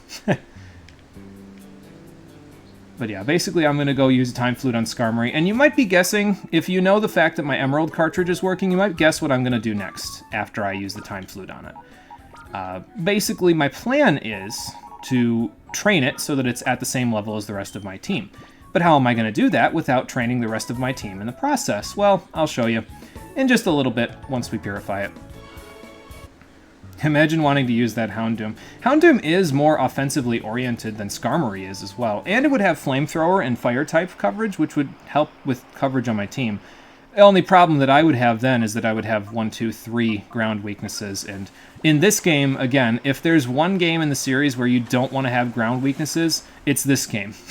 Especially if you're doing the post-game stuff. You do not want that ground weakness on the 100th floor of Mount Battle. Good lord, that would suck.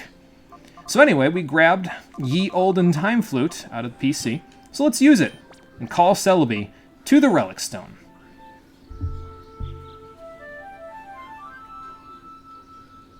Dang, you're pretty good with that thing there, Sniper. Didn't know you were a magician, or not a magician, a musician.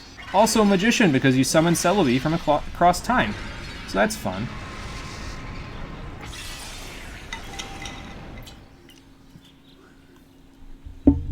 And what that will do is no matter how powerful the shadow bar is in the Pokemon, no matter how far up it is, Celebi will immediately purify it for you. So you don't have to go through the whole process of lowering it all the way down. It's great, but you only get 3 of them in the whole game, and we only have 2 of them at the moment, so you got to be a little picky with them, unfortunately. We do get Drill Pack back as a move, though, so that's pretty good. Okay, so now that we have that, let's take a look at what we got for Skarmory. It is Timid Nature, which is not exactly the best, but I'll use it. It's fine. I mean, I'm going to use it as a physical attacker, but it looks like its physical attack stat is pretty good anyway. And having that extra speed is pretty good for it, no matter what. So, I mean, the best thing it could have had here probably would have been, like, something that boosts its special defense, like a Careful Nature would probably be the best, at least in my book. Because, I mean, if I got a plus attack nature, so much the better as well. But, yeah, I would have gone for anything, that, as long as it didn't lower one of its other stats. But if it's going to lower its attack stat, then I would say this would probably be the best thing. So, Lifeblood, take it easy. We'll see you on Thursday when we start up the postgame. Magical Musician there. Yeah, there we go. Okay, so the last thing I'm going to do is, well, we got to train Skarmory up to, I'm probably going to get her to like level 56, I think. Yeah, that seems like a good place to stop, basically. Maybe 56 and a half, just so it's, she's closer to like, so that she's closer to where everybody is on the whole thing. But how am I going to do that without also training my other Pokemon and getting them really over leveled? Well, let's go back to Phaenax City, and I can show you. Hi, Cole. So let me tell you a story. You can tell him a story while I go do the last little bit of this. So, fuck. Let me... I get in the car, and Mom's like, so we figured out what's wrong with your computer. And I say, dreading, my precious GPU dying horribly, or the rest of my computer imploding. Nope. I say, what is it? Oh, your hard drive's dead. Me. Motherfucker. All of my D&D tokens are gone! Well, no, not necessarily, because there are recovery tools for that we can use. And then we can get them on the new hard drive that we're going to order for you. I already have one. It's an internal SSD. I'm never buying a fucking hard drive again. Okay, fair enough. That was, by the way, when I had to cancel the stream yesterday. I had to drop off Cole's computer to get it repaired, basically, and to identify what the problem was. And now we know what the problem was. His internal hard drive is gone. Bye, Nora. Also, speaking of pain. How big was Ooh, how'd you get that? So, I was getting drinks for this lovely woman that came in and was having a nice conversation with my boss. I was getting coffees. As it turns out, the front of the drink machine, like with little signs that say which drink comes out of what, those are detachable, and I bashed my arm into it and popped it off. Ooh, that's not good. I hope you, like, disinfected that, because that looks kind of painful. It's not gross. It actually but doesn't kind of hurt, if you painful. can believe that. Okay. It stings like a motherfucker. Or it did, but it doesn't anymore. Okay, so the last thing I'm going to show off is that once you've beaten Evis, and you've beaten the game, in the post-game, if you go to the basement of Phaenax City, you can trade at the trade center. This was not open during the main game, so unfortunately you can't trade during the main game, but you can trade in the post-game as long as the trade candidate is not a shadow Pokemon. That's why I purified Skarmory, because what I'm going to do between now and Thursday's stream is I'll rerun the final boss gauntlet so I can catch the Shadow Tyranitar that we missed. I'll just do that off-screen. I'll probably just catch everything with the Master Ball because I can. I'll just use the cloning glitch, it's fine. Because And why not? then, once I'm done catching everything, in the post-game, I'll purify Skarmory using the Time Flute. I'll go down here to the Trade Center. I'll trade Skarmory over to my Emerald file, and I will train it from level 47 to like level 56 or 57-ish.